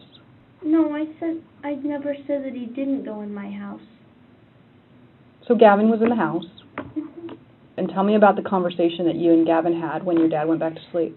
Were you saying things like, I want him dead? I don't want him around anymore? I don't want to be around my dad anymore. Mm-hmm. I want him out? Of my life. Okay. Well, when you tell Gavin, I want him dead, Those are pretty specific words. I said he's dead to me. Although it takes a second for her to recast her statement in more innocent tones, she demonstrates a high degree of mental acuity and agility with the ongoing word games. You kind of have been playing games with me. You know darn good and well what was going to happen today. What happened? Where would you like me to start? I want you to start with the truth. Sorry, excuse me. What kind of conversations have you and Gavin had about this? What words were you using? The nature of the conversation will determine and help prove the existence of a conspiracy. For conspiracy, there must be an agreement among participants, and this will be crucial to proving this charge. I was using emotional words. Such as? I hate the way I am being treated. Very anger-ridden words. Aside from you telling Gavin you want your dad dead, he said you're actually the one that got the keys out of the living room. Is there a reason you're lying about so much? No. Ellen does not deny any of Detective Smith's accusations. This is the beginning of the truth. Where did the keys come from? The living room. Who got the keys? I did. Why did you get the keys? To pull the car around. Why are you lying to me? Why are you putting all this on Mike? Because it was his original plan to take out my father. Gavin is not saying that. In fact, he used, I believe, those exact same words. Taken out. From you. My original plan was to run away, and then Mike got involved. About the possibility of doing that. Of doing what? Taking out my dad. And what does that mean to you? Killing him. Then what? And then we started talking more about it. What were you texting Mike? Essentially what you just said. No, I want to hear from you. It's self-incrimination time, and this is why the Miranda rights state anything you say can and will be used against you. To have him get drunk, and then he would come in and take him out. And at what point did Gavin get involved? I kind of forced Gavin into this. We all agree that Ellie was 100% at fault. Maybe Ellie had him wrapped around his finger and kind of manipulated him in a way to do it. Any man, I think, is capable of extreme violence if it's for the sake of someone they love. Tell me how you forced Gavin into this. I pressured him. He said, "Can you help us out?" He said, "I don't know, I really don't want to get involved with that," but Mike started being more adamant about it too. I want to hear your part, because I feel like you're really minimizing your part in this, Ellie. He was originally going to help us run away, but only Gavin was talking to him about it. And so then I texted him about it, and he brought up this whole thing about taking out my dad. And you thought that was a good idea? Okay. I kind of denied it at first, but he kept saying, "Let's do it," so I agreed, and we started planning. And then what happened? And then we did it. So do you check to see if your dad's asleep? And was he? Yes, he was. What's the very next thing that happens? Then Gavin comes in. And what do you say to Gavin? I said, "I'm ready when you are." Okay, what did you mean by that? When you do this, we're in it together. What did you mean when you said, "when you do this"? Kill my dad. Okay. So what conversations were you guys having leading up until that point? About how we were in love, we would get married, teenage planning a wedding, fantasizing about it. What kind of life you guys are going to have? Okay. What conversation do you and Gavin have about looking for the bat? Well, I was angry because I had seen it there earlier today. So I said, "I know it's there, and if it's there, I'm going to be really upset." And so then you go look for the bat, and you find it by the door, and what's your dad doing at that point? He's asleep. Can you actually see him? How did you feel about that? I thought I needed to get the bat and I needed to get out. Okay, so then what's the very next thing that happens? Then he tries, but he hit something in the hallway, so he ran back in the room, and that's when I pretended to be in the bathroom. Okay. So then do you guys kind of regroup and have a conversation about what to do next? Yeah, we were going to wait for him to fall asleep, and I would be out getting the car while he did it. And he would unlock the front door and have RJ help him drag the body out into the trunk. Did you help at all? No. I did help try to clean up a little bit in the inside, though. What did you do? I got a towel and I kind of soaked up the big puddle of blood by the door. Mm-hmm. And tell me, what is the first thing somebody says when you get in the car? Can't believe we actually did that. Who said that? Mike. Okay. And then I said the same thing. How'd you guys feel? We were all kind of on an adrenaline rush. Mm-hmm. Ellen's word choice of adrenaline rush, usually used when describing positive experiences, as opposed to something more like shocked or horrified, is telling. You had adrenaline rush? Yeah. Mm-hmm. And how were you showing that? I was actually pretty calm, but I felt pretty, kind of explosive inside. Mm-hmm. Ellen has been guarded, lying throughout the interrogation. We might expect that she would, in the very least, attempt to feign sadness or distress. The way she describes how she feels here, explosive inside, comes off as though this was a thrilling experience for her. And again, I mean, it's kind of not the biggest deal in the world, but Gavin is saying that you really threw that bat. Like, you threw that bat hard. Okay. Thank you for being honest. What did you kick with your leg? I didn't kick anything with my leg. Okay. You were It's just weird tan lines. Okay. Thank you for being honest with me. Detective Smith continues thanking Ellen for being honest. This is reinforcing the bond between them in order to keep the truth coming. What did you talk to your sisters about? About how I said I'd be leaving, and I would come back to see them. Okay. I mean, how does that make you feel having that conversation with your two little sisters? It hurt to leave them, but I felt like I was going to a better place. Did they hear anything? Probably. What did you guys think was going to happen? We thought that if we lay low and we just kept ourselves locked in the house, we wouldn't be found out, since nobody knew where he lived. Since no one knew where Gavin lived. Hi. Hi. Oh, here to relieve you? Perfect. This is Detective Reynolds. She'll take care of you for just a little bit. Okay. Okay? Okay. You sure you're okay? You have enough to eat? Mm-hmm. Okay. What'd you have? Some fries, but then I got nauseous. I will only eat about 20 types of food. Okay. So, 20 things. That's not a ton. Name some of them. French fries? Yeah, French fries, top ramen, quesadillas, pancakes, waffles. Hi. Hi. You're out. Okay. And Detective Smith will be right back in. So, let's see. What grade are you in school?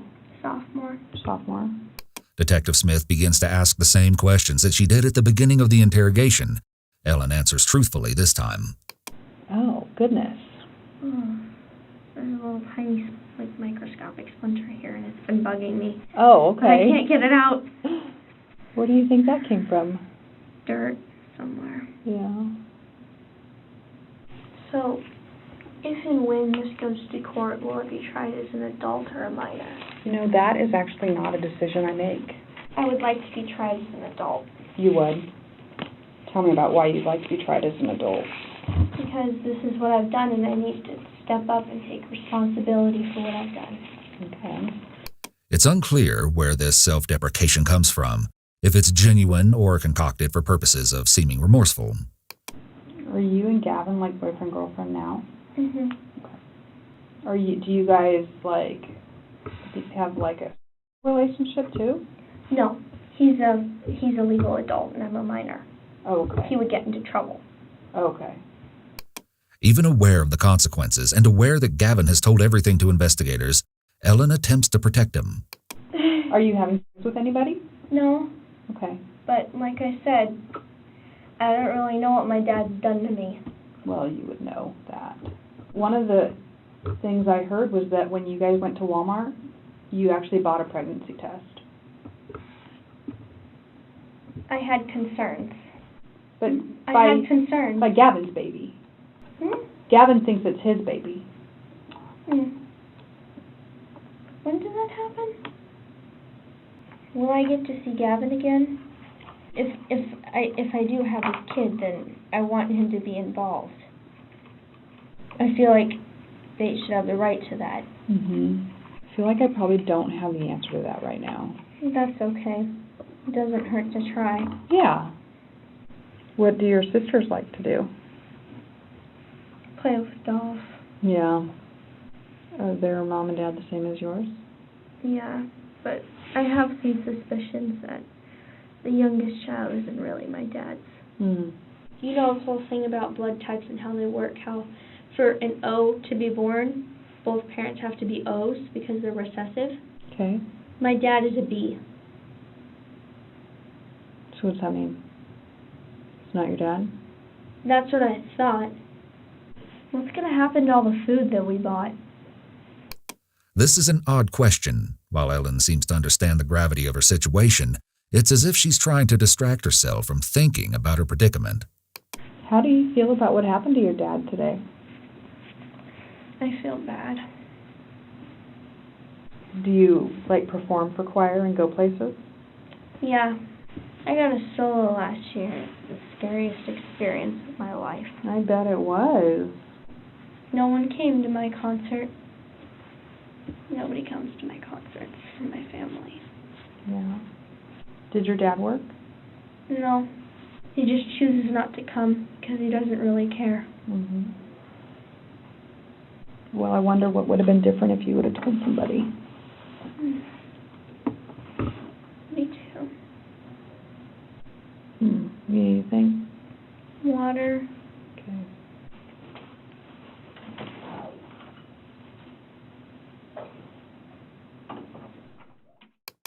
Ellen is taken from the interrogation room in handcuffs.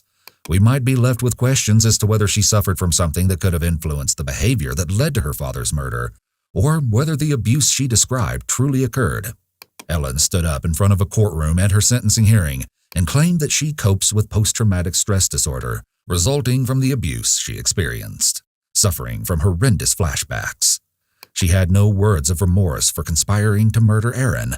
Rather, she shared that she had accepted Jesus Christ as her Savior. In addition to thanking her legal team and youth ministry, she looked across the courtroom at her mother and grandmother and thanked them for their support through tears before reading the quote, "Even when the world throws its worst and turns its back, there is still always hope." In 2019, Ellen Fryer was found guilty of conspiracy to commit murder and conspiracy to commit a Class A felony and sentenced to 25 years in prison, spending 10 of those years in a juvenile correctional facility. Russell was convicted of conspiracy to commit murder and attempt to commit a Class A felony. He was sentenced to 7.5 years in prison. Gavin was convicted of murder, conspiracy to commit murder, and tampering with physical evidence, and sentenced to life in prison with the possibility of parole after 25 years.